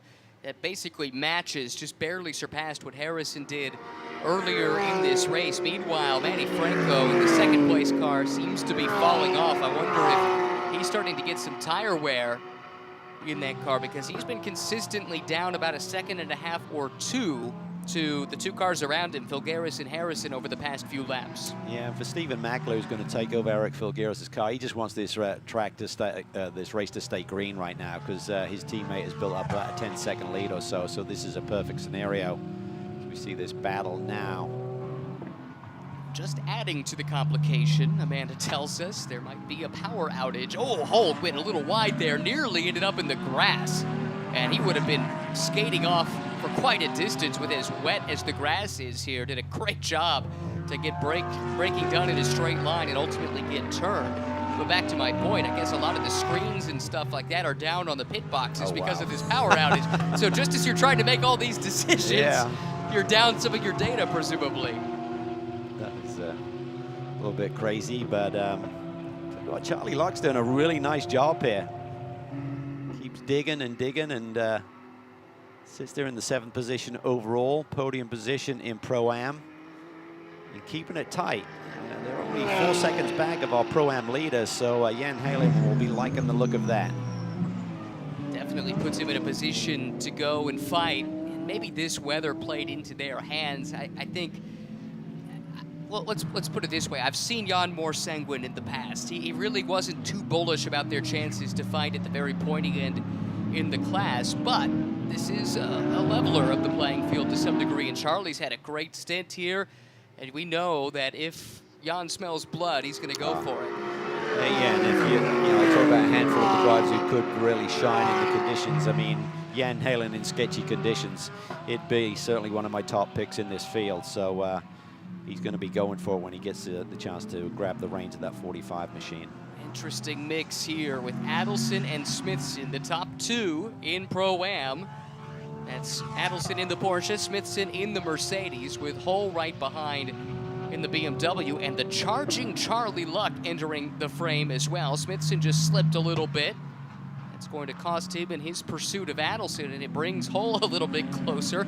Front of that car absolutely doused in rainwater as Smithson goes through a puddle. Yeah, and that track there is pretty sketchy. The apex through turn 4 is still very wet right near the curbs. You got kind of run in the middle of the road. See the dry line developing here. Sun is shining over in that area of the racetrack. I think that's been a big factor too in terms of the cloud cover here, in terms of how quickly this racetrack has been drying out.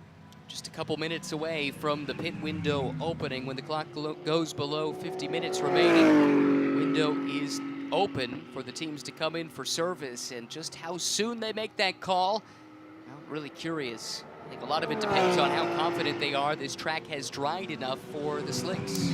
Well, certainly the time seemed to have plateaued a little bit. They were dropping down, and no one's, it's the odd 10th or two if you can kind of perfect the lap, but that seems to be about the maximum lap time that you can achieve on the wet weather tires, is a low 4 to 146. So But if it was me, I'd be staying out a little bit deeper into this race unless you've got a driver who's really struggling. Franco and Harrison have been running consistently in the 48s. Vogaris down in the 47 still. So that car seems happy in these conditions. That's the overall leader. This is a great gaggle, though. Looks like Seth Lucas wants to be a part of this mix. He's catching up to the back of the train as well, which would make it a 5-car duel. Starting with Adelson in 4th overall and back to Lucas in 8th. Here's a big lunge from Luck. That's not for class position, but it brings him within reach of the top 2 within his class. Wow. Fighting back to the inside. Yeah, all around the outside. Got to be careful there that you recognize the car is there. This is where he had an incident last year, as I recall. So just elbows are out right now. That is tight. That is really tight. So sketchy in these conditions. You'll have a little slip. Look at Hull, completely sideways and over the curb, and that allows Lucas to get a run. That is for class position as well. Lucas very opportunistic, able to slip past, but Chandler's not done. He's got the bit between his teeth. Ducks to the right, trying to pull up alongside of Lucas, and Lucas shuts the door at the entrance to the S's. This is cutthroat stuff right here. That's really putting it all on the line, folks. 20 seconds away from the window opening, so for the leaders it'll definitely be the next time around, but for this group, it's going to be tight. Yeah, it's going to be really tight. If they want to make that call, it opens in 7 seconds. Too tight. Call, I think. Can't do it. Yeah. But we look behind them then, and DeBoer and Bartone probably looks like they will get a chance, and I'm very curious to see if they elect to come in. As you can see, race control has announced the pit window is open. And teams are getting ready. Looks like scuffed tires up on the wall. Yeah, someone's going to be coming because you'd keep those tires in the ovens till the last possible moment. So someone's on their way in. Their stints might be almost over, but the battle is not. Hull and Lucas and Chandler is able to pry that spot away and get back up to 4th in class. This will have cost him track position. It will have cost him relative to the leaders in his class that he's been stuck scrapping a little bit further back. Been a fun first stint, though. Everyone's done an awesome job. I mean, the conditions aren't easy. Yeah, there's a lot of grip there in wet conditions for any sort of racetrack, but even so. Luck on Smithson. This is for P2 in Pro-Am. He was to the inside. Did they make it through cleanly? Yes, they did. And Charlie Luck now runs in 2nd place behind his Wright Motorsports teammate, Adam Adelson. He is feeling it. That car is coming alive here as this racetrack is drying out. Leader is in. Leader makes the call, so they elect to come at the first time of offering, and it will be Stephen McAleer set to jump behind the wheel for RS1. Well, the other thing that you're running the gamble of is if you suddenly had a full course yellow or someone going out on slick tires in these conditions, we could see someone make a mistake more likely than we've seen in the first half of this race where they had the perfect tire for the conditions. Making the move now, maybe in between, it may not necessarily be the perfect tire. You're just going to try and survive, and you could have someone slide off the racetrack, and that really throws the cat amongst the pigeons as Smithson comes in, as does Adelson. Hull follows them in as well. Now, crucially, Franco and Harrison did not pit. They stay on track, as does Charlie Luck, who appears to be in his element, so no surprise there. He's got a chance to rip off a clear lap here. He's got Seth Lucas, who stayed out right behind him. Yeah, we call this the overcut by staying out. I'll still lean towards that right now, but we'll wait and see. We'll wait and see some of these pros getting behind the wheel, see what their initial laps are. Fastest lap so far is 146.25. Keelby, what can McAleer do on slick tires behind the wheel of that 28 car? And can they keep it on the black stuff and not slide off and bring out a yellow? To your point earlier, coming in early covers you against that yellow. Adelson out, his best friend, Elliott Skier, hops behind the wheel, and Elliott will take the controls of the car that has controlled the Pro-Am class for the bulk of this race. When their pit service is complete, here's McAleer out on those slick tires. This is going to be fascinating. What kind of pace is available for him without the grooves, without the ability to displace any standing water around the circuit? Same thing, it looks like for, no, never mind, this is still Franco out there leading the way now And will he make the call or stay out? He stays out. Here he comes. Oh, I'm sorry. I missed that. You're Yeah, right. He's in. So just that one lap overcut. Let's see what that does to the equation. Harrison follows him in. Even if there's a bit of an advantage going a lap longer, it wouldn't be enough, I think, to usurp McAleer because they had such a strong lead.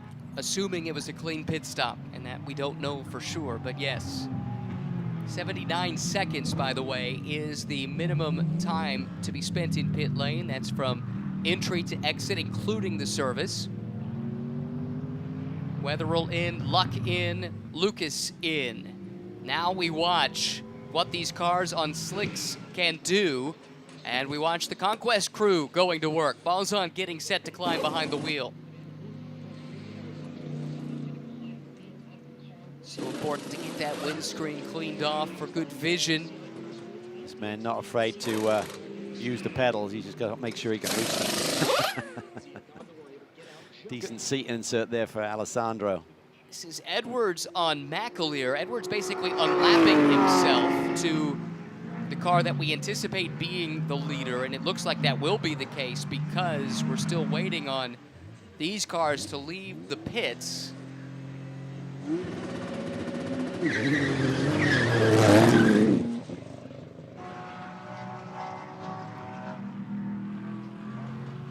Get to see what that last lap was.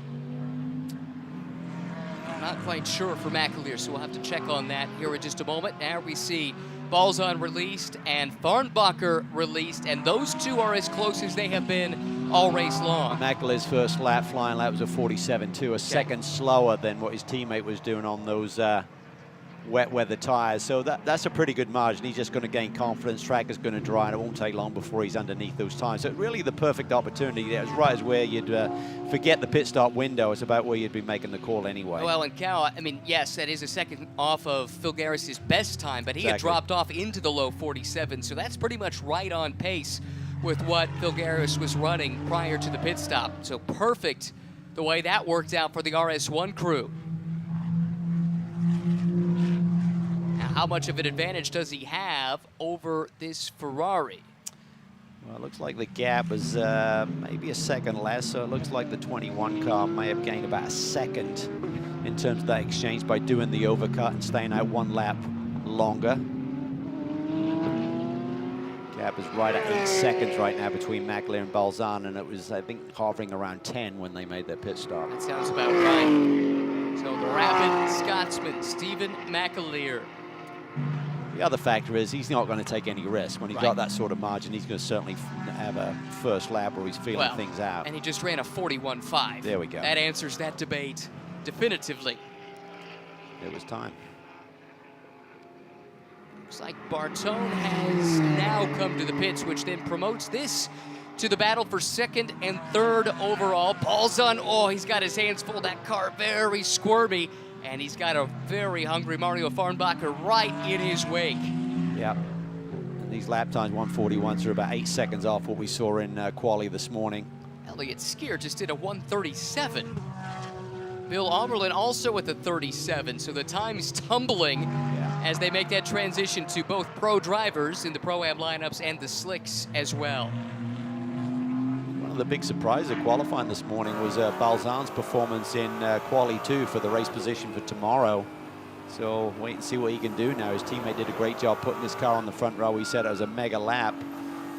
And right now he's feeling the heat from Mario Farnbacher, who's right on his tail for P2 in the Pro class and overall with McAleer. A nice gap now way down the road. Yeah, 20 seconds in hand. That has worked out picture perfectly for the RS1 team. A position they found themselves in quite frequently last year en route to the Silver Class Championship in Pirelli GT4 America.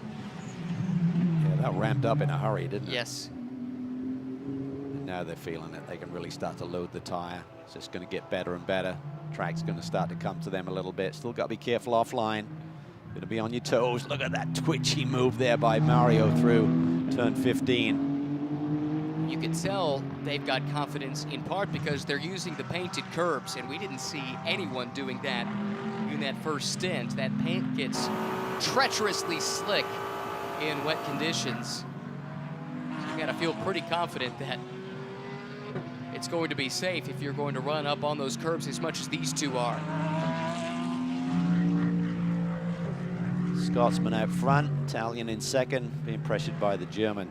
Here comes Bill Auberlin, moved down inside Brian Sellers. That was for P5. Not a class position change, however. Correct. So Auberlin in the car started by Chandler Hull. Sellers in the car that Scott Smithson. Let's give a call to Scott. He had a very good opening stint to keep them right there in contention within the Pro-Am ranks. Right now runs second with Brian Sellers at the controls. That's the Quello-sponsored Mercedes.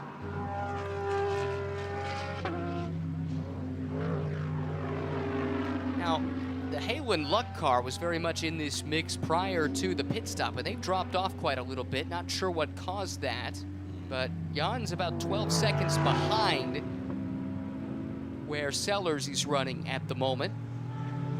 This is that car. And Colin Brown is giving chase in the Mercedes that George Kurtz started the race in. This car's been quick here this weekend, so Yes. see what Colin can do with it. This will be a fascinating battle. I mean, because Jan Halen is not an easy man to pass if Colin has the pace. Colin does. He's got the CrowdStrike fastest lap of the race so far at a 38.3. Now, that's no longer the fastest lap, but it was for a time. He's lapping about 3 or 4 tenths quicker. I was looking at last lap. You're quite right. So Colin at what, a 37.3 as his best lap? Yeah, there's 2 or 3 cars that have run that same lap time, so it's nip and tuck right now for fastest lap of the race. Back to these two. Balzan and Farnbacher. Two of the very best behind the wheel of a GT car over the years. Looks like after a sketchy few laps to start this stint, Balzan seems to have settled in. He has. Yeah, he's done a nice job. He's super smooth, great racer, not dirty at all, runs super clean. A lot of respect, I would think, within the paddock as well for anyone who races against him. Had that medically enforced hiatus from racing a few years back. Ooh, puncher. Oh yeah, left rear. Oh, I wonder if there was contact. That's a good question. It was close between Brown and Halen. These two have been sparring in this class for several years now. Oh, that's a shame because Charlie did such a good opening stint there. Let's take a look. This is into turn 1. Looks like Luck goes on the defensive. Halen on the defensive. Halen. Little contact. Yeah, That'll that's do enough. Yeah, that right dive plane probably got in the sidewall right there. He's down. It's early in the lap. He's got a long way to limp that car around and bodywork flying everywhere. That is disaster. Oh. I think Jan's just going to park it, trying to prevent any further damage. That car, that just shows what a cut tire could do. Yeah, he just needs to slow it down. I mean, the day is going to be destroyed, but don't destroy the race car so you can't make the race tomorrow. So that is a part of the track that's not utilized in this configuration. Hopefully it's a safe spot if we can stay green for the final 38 minutes. But I'd say under normal conditions maybe, but if you drop your right rear right there, safety car is out, that in these conditions it's just too sketchy, high speed, you could fire it back across. So for Stephen McAleer, our leader, that is absolutely the last thing he wanted to see. yeah, that Guys wipes. like Valentin Hassaclo that we just seen go through the picture, he's loving that. No question about it. It wipes out an 18.5-second lead for this car over Alessandro Balzan. Remember a couple laps ago when John Edwards unlapped himself? Well, there comes Edwards through the picture. He'll be able to come back around to the back of the train and be able to fight for class positions once again, thanks to this. This brings Balzan into the picture, it brings Farnbacher into the picture, and it certainly means that some of these drivers that have been quick this weekend but might not have the track position right now, the Hassaclos of the world, the Daniel Morads of the world, suddenly they're in a position where they can go fight again. Yep. Looking fast laps. Who's got the pace once we get a reset here? Fastest lap of McAleer is about half a second off Balzan, who's going to be right behind him when we get to a restart here. Balzan, as we saw, had a little bit more pace than Farnbacher, who sits in third overall and third in pro. Balzan does hold the fastest race lap right now at a 36.7. Corey Lewis, a little deep in the pack. He's running the 36 range as well, Yep. so it's going to help his cause. Bill Oberlin, the only other driver to turn a 36 to this point. But you do wonder how much McAleer was pushing with that massive lead. Great point. Yeah, he's so savvy. I mean, ego doesn't get in the way of the big picture. That's right. But now, if he wasn't pushing, he's going to have more to figure out on this restart than those behind him that have been racing since the pit stops. All part of this chess match. That is Fanatec GT World Challenge America, powered by AWS. Tough luck for that guy, Charlie Luck. Oh, no pun intended. I really didn't mean to walk right into that one. That is his race car, and he was a star in the opening stint, was Charlie.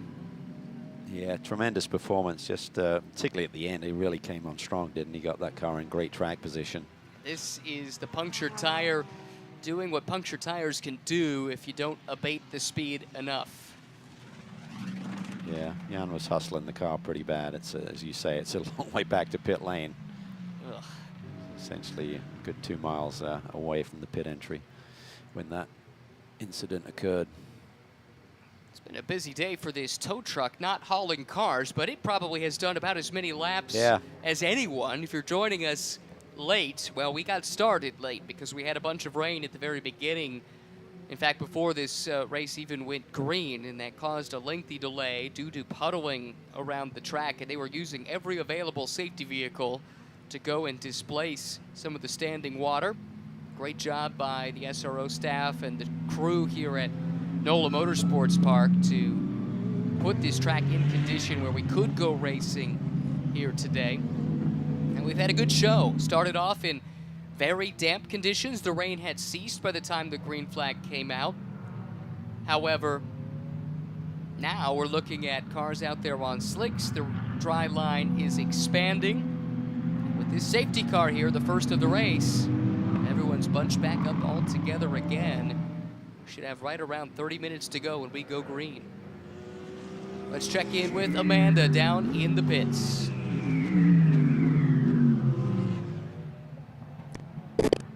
Daniel Morad said that Rain can play havoc with our equipment as well, so we'll get that sorted out. Hopefully hear from Amanda here shortly, but it sounded like she was going to talk about Daniel Morad, the Canadian, who was really quick at Sonoma, has been quick all weekend here, finds himself down the order quite a bit. 11th overall. Where is that? 5th, 6th, I believe, in the Pro-Am class.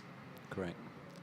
His fast lap about half a second or so off of Balzan's fast lap of the day, so we've got potential here to make some moves. Little reset, little recharge of the batteries for some of these drivers who thought they were in for a long afternoon to get to the checkered flag, and Alpos will be out for sure here. On that first sector is really where most of the overtaking can happen, so certainly on this restart lap, look for that to occur. Fingers crossed this time. We'll try Amanda once again. You got us, Amanda? Guys, I have you loud and clear. I hope you have me, because I really enjoyed hearing this one. You talk about someone that's going to be incentivized on this restart. I'm going to go straight to Daniel Morad. He told me that Ziad Gondor liked being on the podium so much that he is individually incentivizing Daniel to make sure that he's going to be there a few more times this season. He didn't tell me exactly what was at stake, but said that the relationship between him and Ziad has grown so much that he'll get a couple calls from Ziad once or twice a day, and sometimes the conversations are only 10 seconds long. He'll hang up and call back and they'll chat a little more. But you go back to Sonoma, Daniel Morad dropped a little Twitch language in the broadcast, and that was hyperdose. Hyperdose means that you have the best setup possible in the car. So that's the message he wanted to give. Well, this one, he wanted to say hello to the Twitch fans with the word POG. And if you're a POG, well, that means you're the player of the game. All right, thank you for the translation.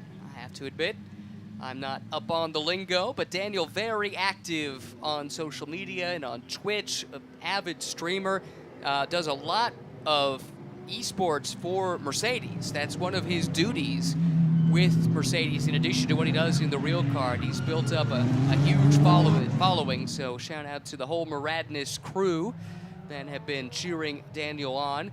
And back to the pairing with Ziad. On paper, these two seem like a perfect fit. Both bubbly, ebullient personalities that always are smiling, always having a good time. And they didn't know each other at all before this program came together, but it looks like that could be a good combination. I'll tell you what was really interesting there was the steering angle that Mario Farnbacher was using to try and clean off those tires. Literally like full scrub mode, like massive steering input when you didn't need it, and just driving the car forward like in a big understeer. Yeah. Just trying to get those tires heated up and cleaned off.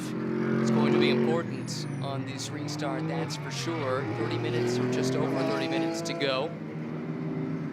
So just about 1 hour in to the first of two races here this weekend. Weather forecast for tomorrow looks much more favorable, knock on wood. Of course, now I've jinxed us, so apologies if we have more weather-related delays tomorrow. But based on what I've seen at least, hopefully we can dodge that bullet.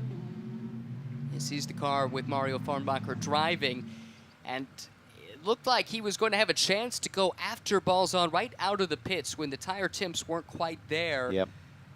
Kind of a similar scenario here on the restart. Might that be the chance to pounce? Maybe, but I think Balzan has found the rhythm. I think maybe Balzan was scratching his head a little bit after qualifying this morning. So once he got into a rhythm and realized that the car's balance was how he liked it, he kind of took off a little bit. So I think Balzan's probably focused forward, eyes forward on McAleer, see if he can make a move early in this restart lap.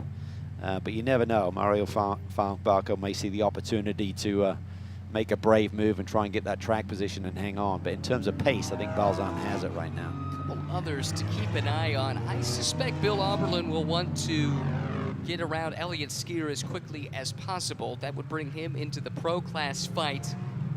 Right now he has Skier as a buffer between himself and Farnbacher, third place in pro at the moment. Yeah, it could be a good battle as well, that P2 in Pro-Am as well, with Brian Sellers aboard the 08 DXDT machine and Colin Brown. Curious to know if Colin's car suffered any damage when they had that little argy-bargy with Jan Halen's machine. That is a good question, because Colin was very fast prior to that incident. Runs 7th at the moment, but 3rd in class in what has been a strong start to the season for Colin Brown and George Kurtz. Finished on the podium, 2nd in class in the first race of the year, 1 overall in race 2, find themselves in podium contention yet again after a pretty heads-up stint from George Kurtz to start this race. And for my money, I'd keep an eye on VHC, as we're calling him. Haseclo in the TRG, Aston Martin back there in 9th, just off the podium in Pro-Am, and he has been worth the price of admission all weekend long. Just breathtaking speed behind the wheel of the Aston. Yeah, I'm curious to see how McAleer will manage this, because you've got a lap car there of Andy Pilgrim between he and Balzan. So as you start to come through that 14, 15, 16 area, there is an acceleration point that you're supposed to wait for, but if he cheats that a little bit, that may take the pressure off Balzan, who's going to have to wait to clear Pilgrim. You can make a pass now on restarts before the stripes. That will help him out a little bit with the rule change since last year, but nonetheless, nice advantage, little buffer there for McAleer on this restart. Yeah, good point. So Pilgrim and Dial, the only cars still running, not on the lead lap. That was Pilgrim coming through. Then you get to Balzan Farnbacher. There is Skier. Car started by Adam Adelson. Then Bill Oberlin, Brian Sellers, Colin Brown, and others. Just before the yellow, by the way, Trenton Ested was turning some really fast laps. That car is currently 5th in Pro, but could yet be in a position to challenge. Yeah, really strong. 37 flat. Yep. said earlier, Lewis aboard the 91 car. So DXDT, I think, have really made a step forward this weekend. I mean, it's been a bit of a head scratcher for me with the talent that they have on that crew over the last couple of years, that they haven't had slightly stronger results, but they're continually working hard to work on the setups, make them maybe a little bit more aggressive. I think when you've got a Pro-Am lineup, there's a tendency to lean towards making the second driver in the car before the pro gets in more comfortable, but that certainly takes the sharpness off of the car's performance when you do that. Back down to the pits in Amanda.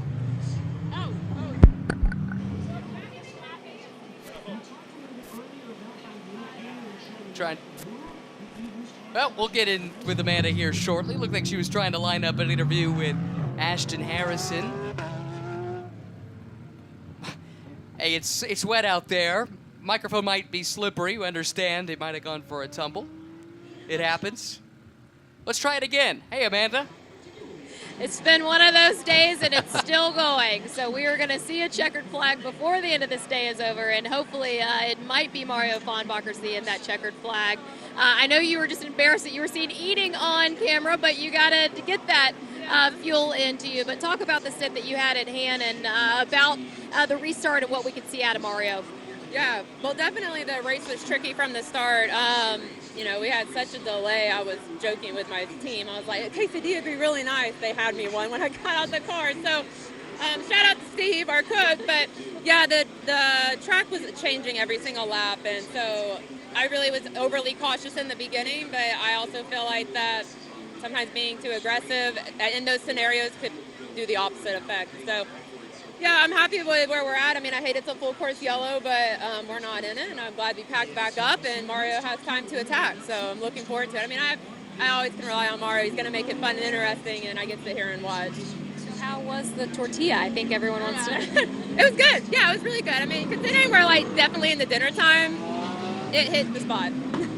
So just in New Orleans, you just coming here last year was a breakout weekend for you. As a driver coming in, you have the success you found in the last lap of Sonoma, but walking back into a place where you were just had such a wonderful time and weekend, is there motivation there? Is there a little shoulders are higher?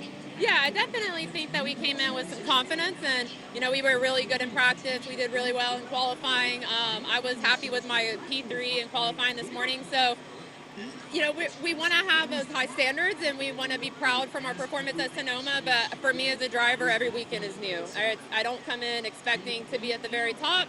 I always rely on Mario and Racer's Edge and Honda HPD. They give us such a great car and platform, and you know, I just want to do what I can to help the team make another win. And it's fun being out there with Manny after our fight at Sonoma, but you know, I also like to just do what I can to pass the car to Mario and take it home. Really impressive driver, a star of the future, star of the present. Yeah. What we saw with her and Manny Franco at Sonoma certainly announced her presence in the pro class. Yeah, I think her mental strength, she's got tremendous speed at this stage of her career, but just her mental strength is what's amazing. Just a lot of confidence there. For sure. Cleanup continuing, and it's not just about extracting the car, but there was a lot of debris left on the track as well, and I suspect that some of our delay in going back to green has something to do with cleaning up all those parts and pieces, shards of carbon fiber. Those can cause a puncture in a heartbeat. So the crew's going to be extra cautious to make sure it is safe to restart this race. But when it does, folks, don't go anywhere. This figures to be a thrilling run to the checkers. Stephen McAleer leading the way, but he's not been under any pressure in his stint so far. That all changes now. Yeah, and if you look at how they qualified, safety car lights are out, so we're getting ready for a green here. How he qualified for race 2 tomorrow, kind of mid-pack. So that questions, or poses the question, will he have the speed to defend here and grab this second win of their championship season? We kind of saw that at Sonoma, didn't we? Yeah. Where they controlled from the pole in race 1, but you know, race 2 was a slightly different story. Started further back in the pack and finished 4th ultimately. Yeah, not a bad result. This is where he needs to back off a little bit. If this was me in the leading car, I'd be backing off from that safety car and allow me to manage this gap to Pilgrim to create the buffer to Balzan. That is the How thing he's he's doing got it. going for him right now, is that buffer car. So the second car in the train is 1 lap down. That's the M-Class car of Andy Pilgrim. who's a solid pedaler in his own right, of course, but curious to see how he handles this situation. Here we go. Into the VP acceleration zone, and with 22 minutes to go, Stephen McAleer accelerates away. Here's the battle. It's on for second. 3 wide into turn 1. Pilgrim backs out of it. Farnbacher going to the inside and able to grab the spot away from Balzan, or is he? Alessandro fights back. Oh, super twitchy there, just perfectly timed there by Mario Farnbacher. We talked about McAleer getting the jump and getting Pilgrim to correct a bit of a buffer, and that buffer allowed Farnbacher to get a run on Balzan. Here's Bill Auberlen to the inside of Elliott Skier. May have been a little touch there, not quite sure. A little moment nonetheless. Now it gets really tight between Sellers and Skier as well. Auberlen is through. He can now chase the rest of the cars in his class. Meanwhile, Sellers going around the outside, but gets checked up by Auberlen. He'll have to slot back in line. Little slide there for Auberlen. Normally just stalls out his momentum through that corner. Stood still for a little bit. I thought there was going to be some contact between he and Skier. This is for the lead in Pro-Am. Skier in the number 120 Porsche. He's got it. And Brian Sellers absolutely laying it to Elliott Skier just a few moments ago on that restart, trying to take the top spot in what has been the best day in some time for DXDT Racing. Makes it a little cleaner dynamic now with those 4 Pro cars leading overall, with Skier now first in Pro-Am and then 2 further Pro-Am cars right behind him in Brian Sellers and Colin Brown. Looks like a handful over the bumps for Elliott Skier. He's able to hang on despite some tense moments. He still leads. Farnbacher, though, has not waited around. He made the pass on Balzan and now has his target acquired. It's Stephen McAleer, Racer's Edge, watching on. Wow, Acura's come alive here. Looks like Balzan's struggling for grip in the early phase of this restart. Auberlen is putting the pressure on as well. You can see in the backdrop there, but McAleer has his hands full. Farnbacher wants another victory. Looking to go back-to-back in the Pro class, but take their first overall win of the season. Harrison started the car, but Farnbacher looking to finish it. He has reeled in the race leader, Stephen McAleer. Let's not forget, the racetrack is still a little bit sketchy. If you do send it, suddenly you can hit one of those puddles, one of those damp patches. Behind these two, Auberlen has caught Balzan. That's for the final step of the podium in the class. Whoa! He's in the dirt. Big moment. From second to the gravel trap. Is he stuck or can he rejoin? That will take them out of contention for the podium, however. Wow. Just wow. That's putting it all on the line. That's what we talked about. You hit those painted curbs, you lose grip, he's beached. Take a look, see how this develops here. This is into turn 5. Just like roll speed, watch. He just gets out wide, gets in the puddle, he's on the curb, goes for a ride, and then you just don't have the grip on the damp part of the racetrack on those slick tires. And the hopes for back-to-back race wins go up in a cloud of spray. Racer's Edge will have to fight another day, and for now we go safety car for the stranded Acura of Mario Farnbacher. Wow. He was leaving it all out there, no question. He was pushing. I think he saw opportunity, no pressure from behind. Thought that McAleer was vulnerable. That's the fine margins here. Especially in these conditions, right? It's dry online, but you get even 6 inches off, and that's what can happen. That looks like a bunch of water bottles, as if this track wasn't wet enough. Now, how did those get there?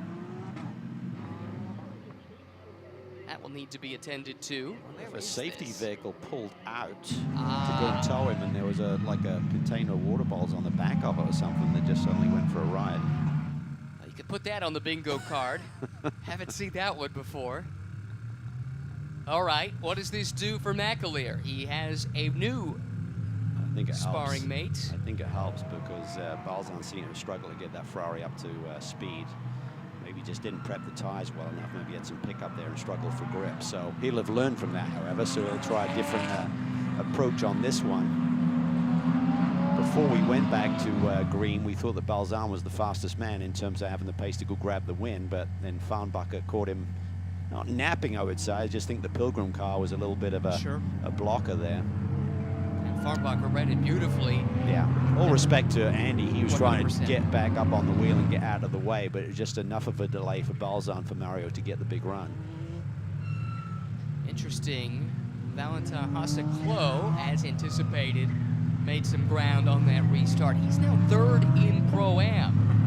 Only one car between him and the top two in that class. Yeah, the only thing I'm not seeing is when we look at best laps of the day, he's not really in the same zone as some of the others. His best is a low 38 versus a fast lap with a 36.7 so far today. So, but maybe it's not down to ultimate pace right now. So he's able to put it all on the line, wring the car's neck when the car's not feeling its best. I think ACI Motorsports also deserves a call. Remember, Pedro Torres had that wonderful start, got the drive-through for a jump start, and they were able to stay on the lead lap. When that last safety car came out, that got them caught back up. Spencer Pumpelly now is 5th in class and has a 137.1 to his name.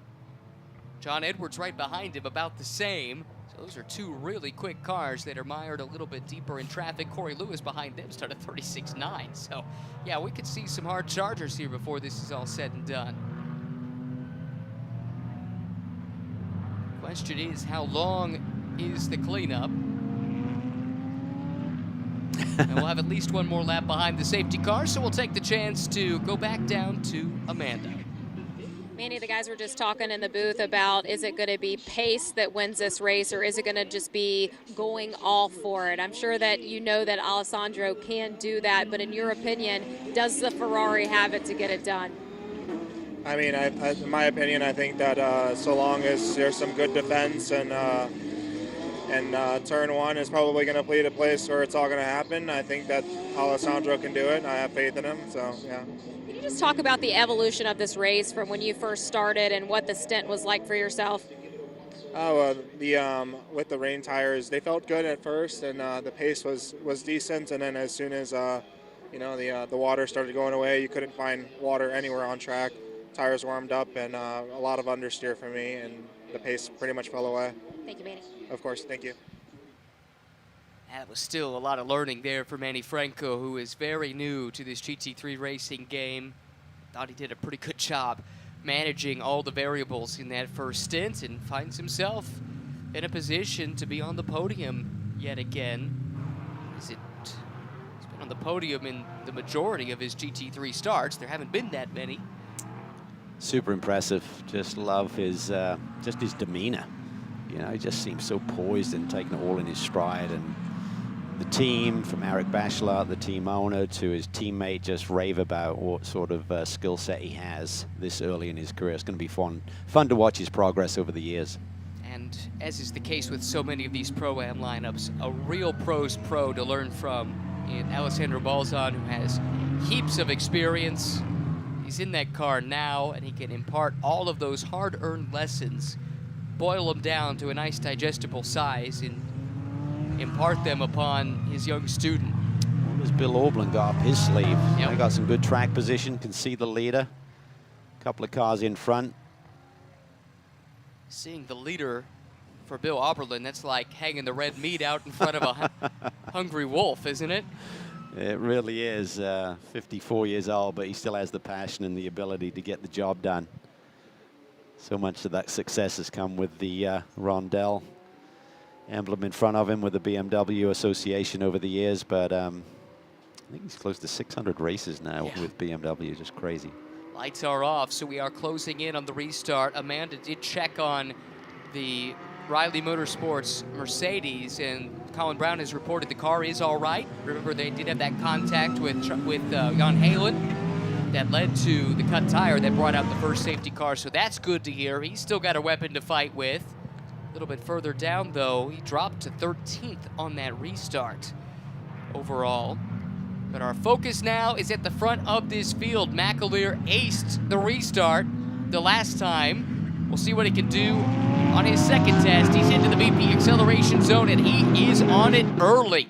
able to build a bit of an advantage. We ride on board with the Elliott Skier car. Here comes Oberlin. He's got to run to the outside. Skier's watching this battle headed to turn number 1. Oberlin able to grab second spot away from Balzan. Yeah, that BMW's got some good straightaway speed. Now he's got the pressure on McAleer. He's kind of dropped Balzan there immediately. But who's got the grip now? Who's got the tires prepped here for this restart? Got them cleaned off, got the temperature. Oberlin in a little bit deeper. McAleer defends the inside line.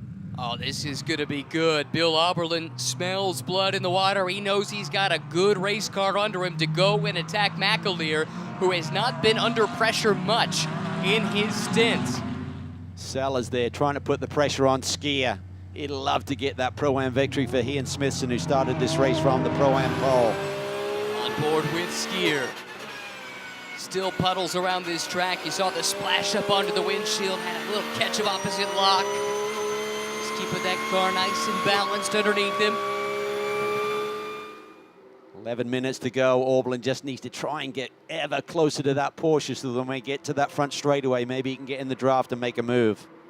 Oberlin and Hull won just once in this class last year. That was at the Indy 8 Hour. They're seeking their first win in this series in a 90-minute traditional race format.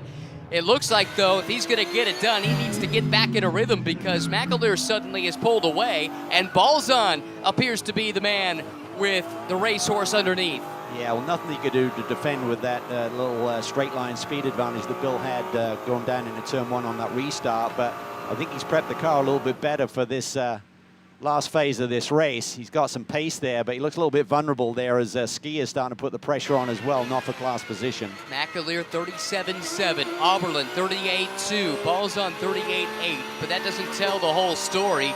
On board now with Elliott Skier, the leader in the Pro-Am class, running just off the overall podium, but he's got Brian Sellers, the veteran, right behind him.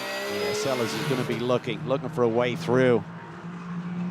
And Sellers in the Quello Mercedes. Trenton Estab runs right behind in the MDK Porsche. Then Valentin Passaclo at the TRG Aston.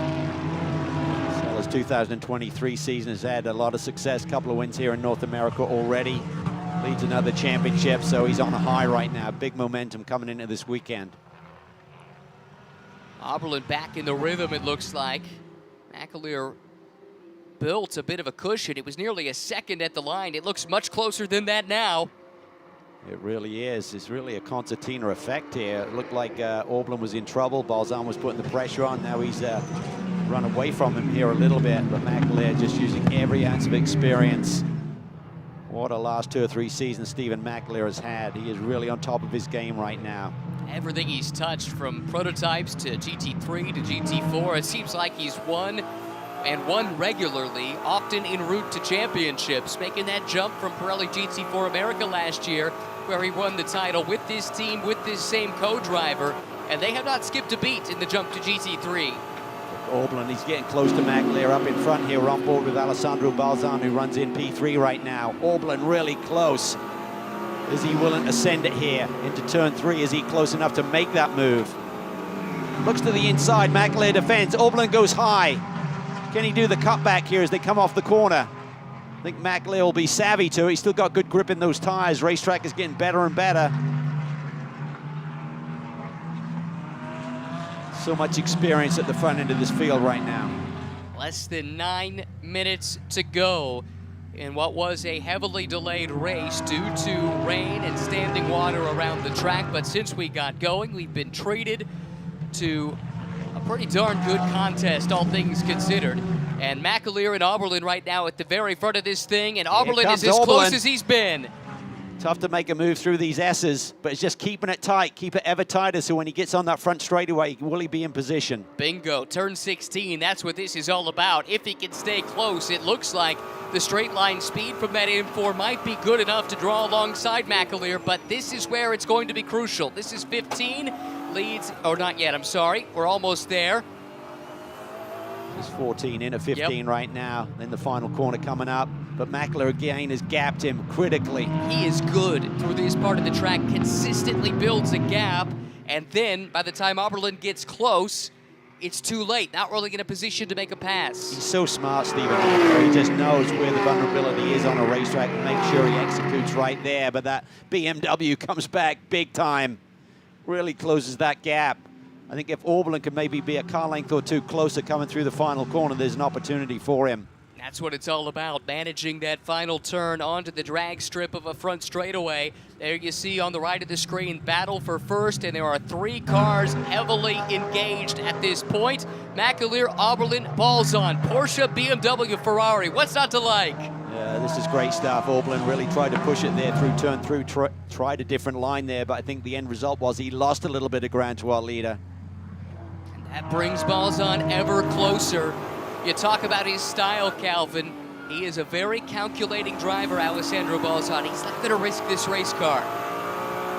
No, he's not. He's certainly not on the dirty side of things, and Oberlin's not the easiest guy to pass as well. So I'd say the advantage is with Oberlin just in terms of how they like to race, but anything can happen here, and Oberlin's pushing hard. He's got to regroup a little bit, trying to settle back in. Starts to draw away from Balzan, does Bill Oberlin. But can he get close enough to take advantage of the grunt of this M4 platform? Seems like the Porsche's really good through this sector here. This is where McAleer just keeps it super clean and neat and tidy. Just rolls speed through that final apex. Manny Franco watches on. His co-driver, Alessandro Balzan, very much in contention.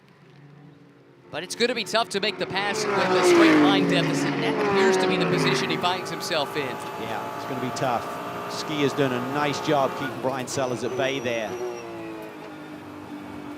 Still leads in Pro-Am. That is the beauty of GT3 racing. All of these cars running roughly the same lap time, but they make that time in different ways. The strengths and weaknesses is what makes it. It's like a boxing match, right? Styles make a fight. Well, right now, Oberlin might be on the ropes. He drifted wide, and this is a good section of the track for the Ferrari. Here comes Balzan. Look at that, he's trying to do the over-under there, trying to get the power down a little bit sooner, get his hands straighter, gets a run on him, but nowhere to go with it, isn't quite close enough. Bobbing and weaving like a prize fighter, Alessandro Balzan. Perfect for McAleer, it's distracting Yes. Oberlin. He can't just run his lines and just try and figure out a solution to closing this gap. He's got to keep an eye in the camera as well, seeing where Balzan is. Don't want to lose sight on the Pro-Am battle either. Skier and Sellers continue to run just about 0.6 to 0.8 of a second apart, lap after lap. One little mistake, though, and all that can change.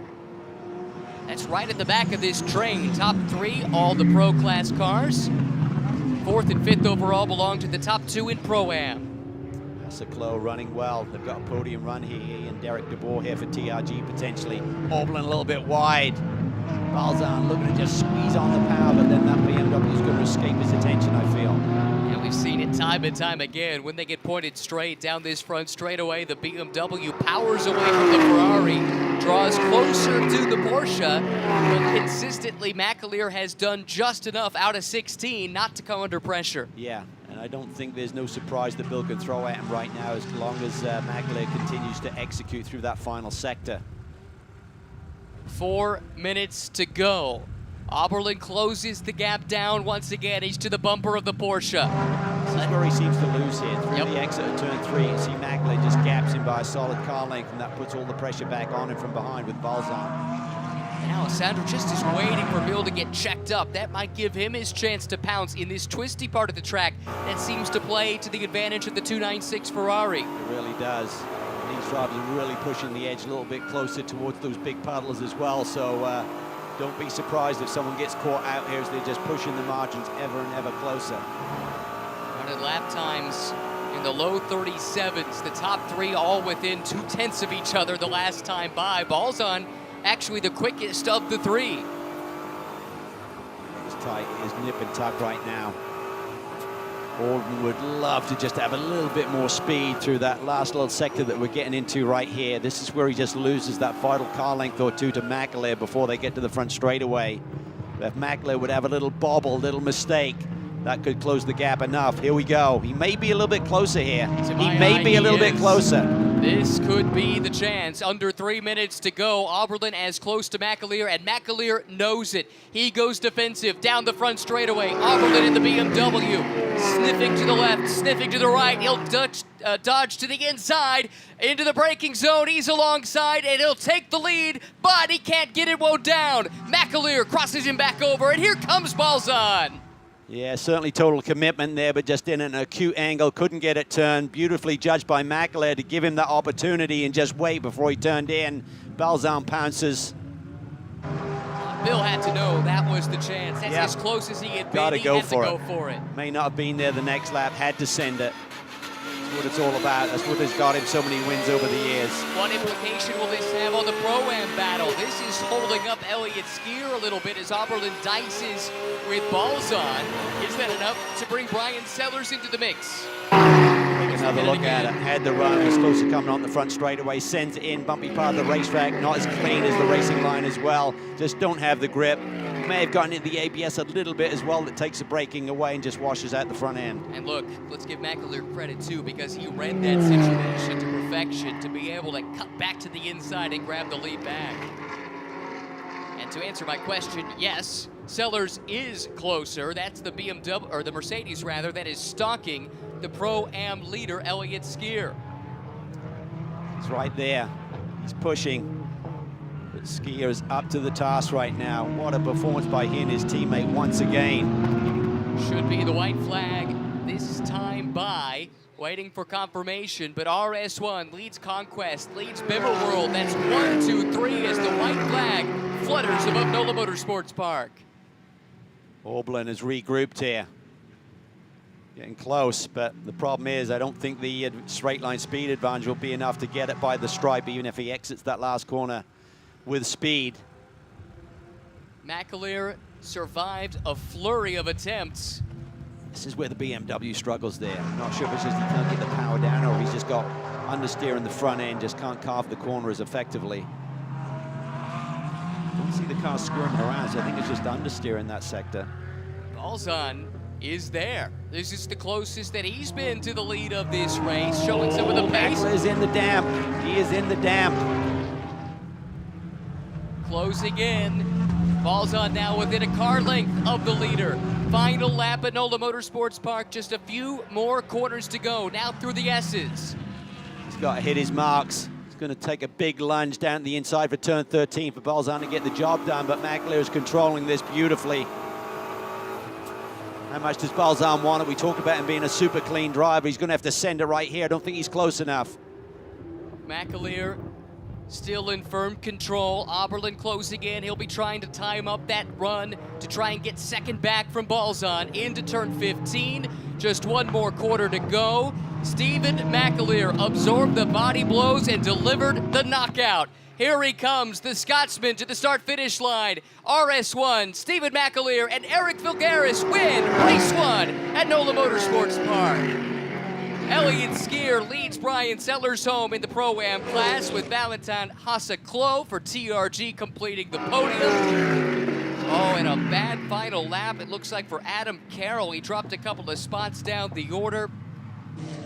But what a drive, what a race, and smiles all around on the RS1 team. Yeah, that was a great motor race. Everyone putting it on the line there in tricky conditions. Yeah, the racetrack was drying out, but if you ran a little bit wide through one of those corners, we saw it with Farnbacher there in turn 5, the consequences if you pushed it a little bit too far. So beautifully disciplined drivers by the top pros in the game. And the winner in Pro-Am, the hot start to this season continues for Wright Motorsports. And how about this pairing of Elliott Skier and Adam Adelson, a perfect 3 for 3 with podiums to start the season, including 2 wins.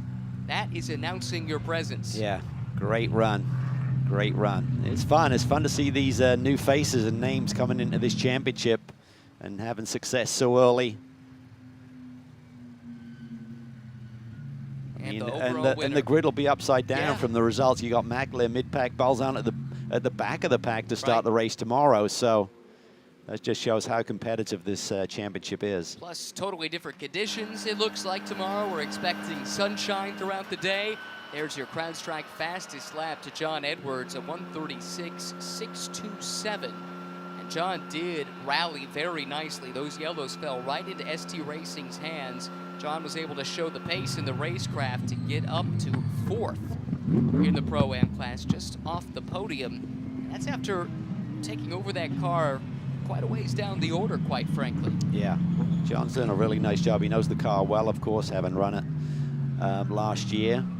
But a different tire for him to learn in this championship, and he's done a really good job. He did run the Indy 8-hour Turner Motorsports last year, but nonetheless, you'd expect nothing less from a BMW factory driver. He has a ton of experience at this level. Yeah, correct.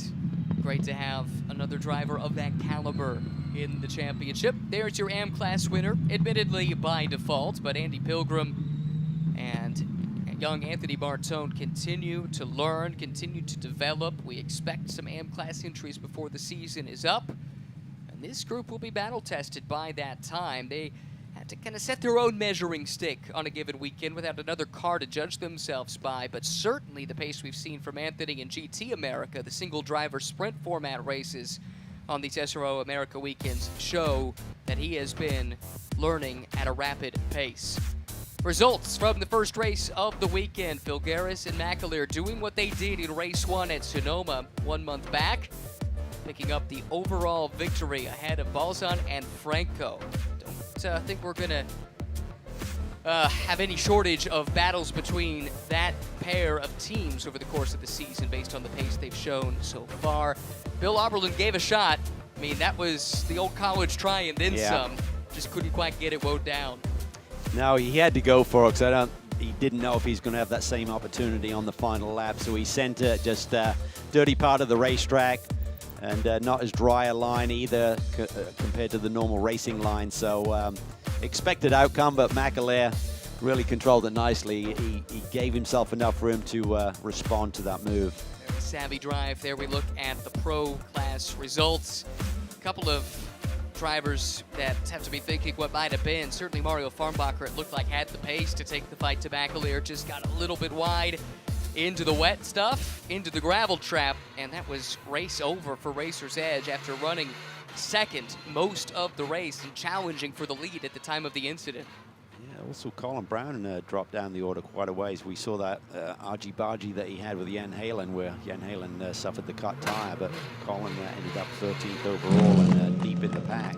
Most of that damage was done, on the first restart, and just wasn't able to recover any in the second. This is victory lane here at NOLA Motorsports Park. That's Eric Filgaris slamming his fist on the windshield with jubilation. Can't wait to hear from these two. We heard from them so often. 11 wins in GT4 competition last year en route to the championship. Already 2 in just 3 races in their GT3 partnership. This figures to be a pairing that everyone will be chasing for the bulk of the season. Let's hear from him now. Amanda Busick is standing by. Well, as Stephen McAleer gets his helmet off, we'll start with the guy that had to watch the second half of that race, especially those last laps as other drivers are trying to get to him. Eric, how hard is it to be in that position to see how this was going to finish out? It was exciting. This race had everything. Starting with the conversation we had after qualifying with rain and how it affects this place. I did everything I could to just try to give a gap like we had at Sonoma, but fate would have it that we had a couple of cautions, and it just made it really exciting. It was a nail biter at the end, but that's why we have Steven in our car. This RS1 crew is fantastic. Hats off to all of these guys. They work so hard, and special shout out to our fearless leader Justin, who is just about to have his first child. So this race is for him and Danielle and their family. Stephen, I would just want to go through those last couple of laps for you after those restarts. I'm sure you were all in that rearview mirror, but how did you so perfectly defend the move by Bill Oberlin there? I'll be honest, there was a couple of moves. Mario got to me fairly quickly on the first restart. That BMW's got quite a lot of straight line speed as well, but the track got really, really difficult there, so the 2 hairpins were dry on the inside, so I could make a defensive move there. When I saw Bill coming off the last corner, I was like, he's close enough to have a shot at me, but I gave him 2 choices, one on the rain line and one on the dry line, and he just overshot it, so I managed to get the under over. Super psyched. I want to say hello to Tom, hello to my wife Michelle, and we're really excited. What a big day today. What a race to win. And moving over to your Pro-Am winners, Adam, I'll start with you. I think Cal has been saying that just in terms of your experience in GT3 that you are loving life. How would you describe it? Absolutely. I mean, These cars are absolutely incredible. Porsche, you know, they're my favorite automotive brand. They're my favorite car manufacturer, and they just, you know, they make the most amazing machines to drive. It's like when you drive a 911, it's kind of like you're joining a cult almost of being like a 911 driver and having to pick up all those tendencies and stuff. But this guy right here has taught me so well, and I was so glad we were able to capitalize on that today. I don't know if you guys heard the fan club over here, but Elliot, gosh, I just want to go back a year ago with you guys right here. Talk about the development from there to right now. You guys are leading this Pro-Am Championship and making yourself known in GT World Challenge. First, I'll go back 8 years to Carrera Cup North America here in 2015. I've been a Porsche kid my whole life. That was my first season in Carrera Cup with Wright Motorsport, and this is where we picked up our first win together. So for me, it's pretty cool to repeat that again.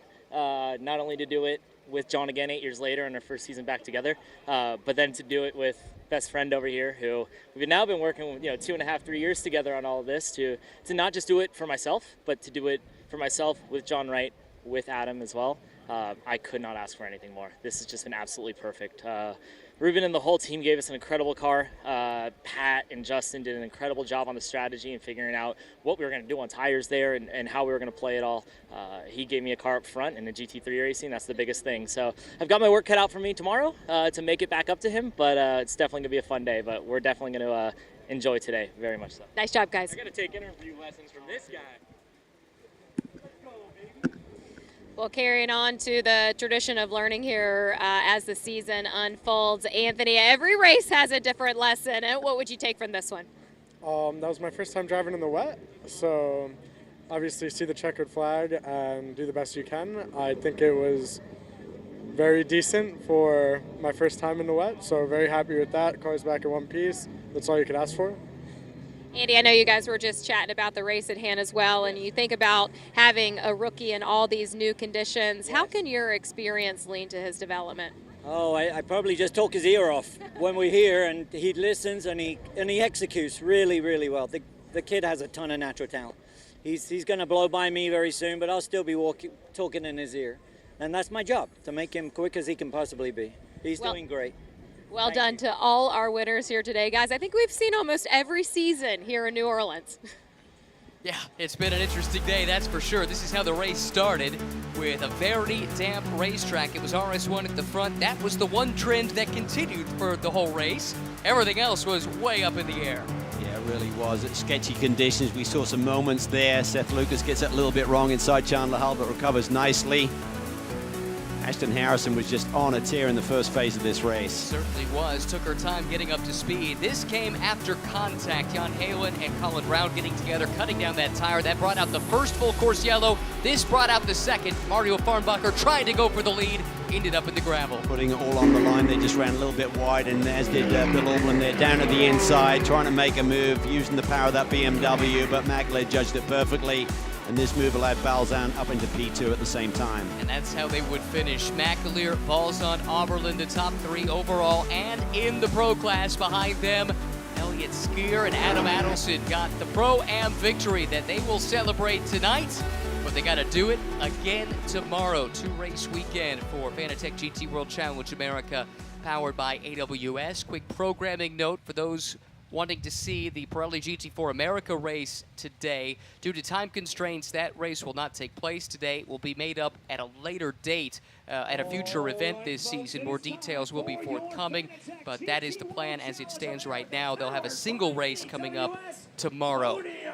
Busy day tomorrow as well, Calvin, with all the different racing series going back to action. And you know, I'm not sure what you can learn today. Conditions tomorrow figure to be a heck of a lot different than what we saw here today. Well, I think we're going to see great racing. I mean, this racetrack just certainly allows for that to happen. Side-by-side action, some good overtaking opportunities here.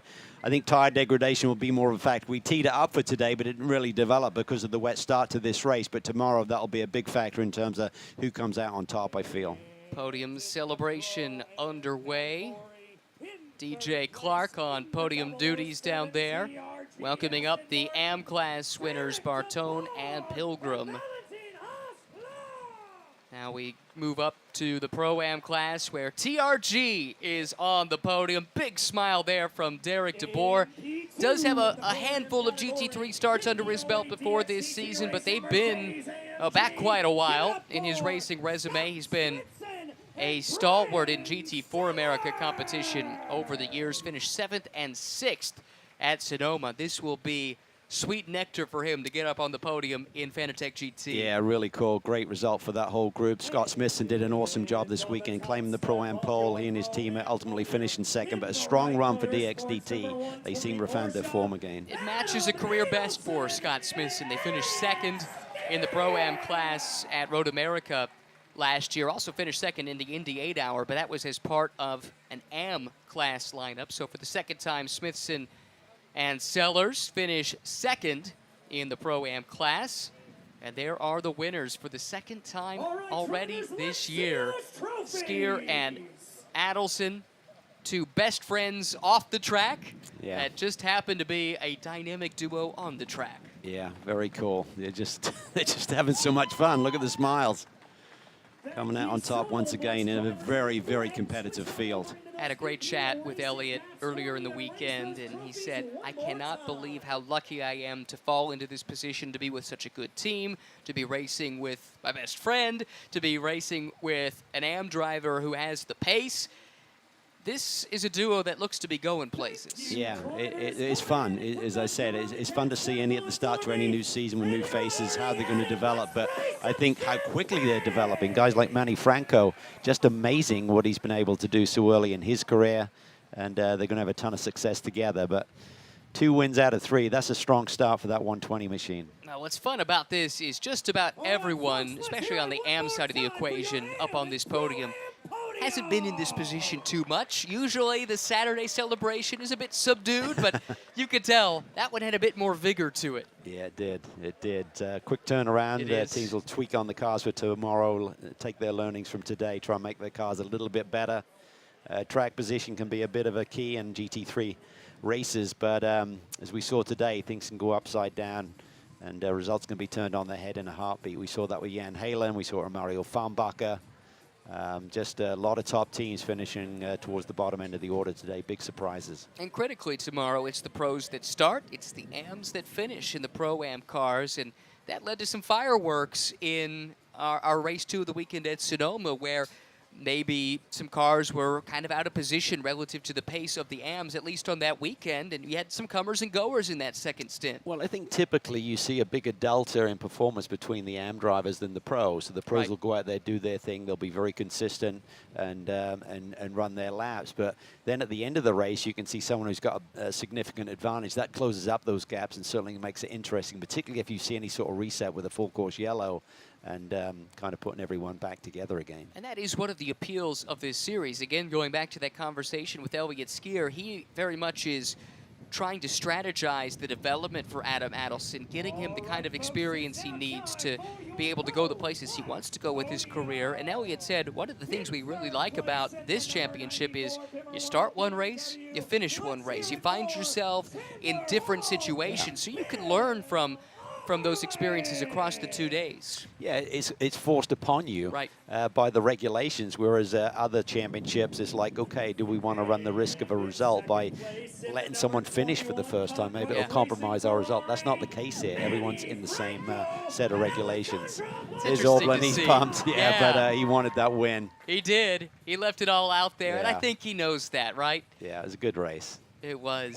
Man, they have been podium machines as a pairing since moving up to this class last year, but the wins have been harder to come by. Just the one win in the 8-hour, where they are, I think, undefeated at Indianapolis. Now, a couple of those wins were in GT4, but they got that win in GT3 within the North American portion of the race last year. Well, you love that Orland was going to put it all in. Oh, yeah. You know, at this stage of his career, he still wants to win badly. I mean, he hates to lose, so he saw that sniff of an opportunity and stuck it down the inside. Alessandro doing a little dance up there on the podium. He, too, laid it all out there. You know, when he saw the chance to pounce after Bill went a little bit deep into one, he went around the outside and made it work. That's how he races. He just keeps it clean, doesn't really get his elbows out, so to speak, but he's right there when the moment arises, he just pounces. And for Phil Garris, he's been a quick study to get to GT3, to turn it over to a steady-handed McAleer, who judged that final stint perfectly. Really a heady drive to make sure he was strong enough where he was weak that no one could take advantage. Yeah, it's a difficult scenario for him, but as you said, he just managed it, and he just shows class. He's loving life as well. We talk about that with some of the other drivers in this championship, but for Stephen McAleer, the last 2 or 3 seasons have been phenomenal. Yes, they have, across lots of different types of cars, multiple championships. He has been making waves in sports car racing here stateside, and that's what he came to the U.S. to do over a decade ago.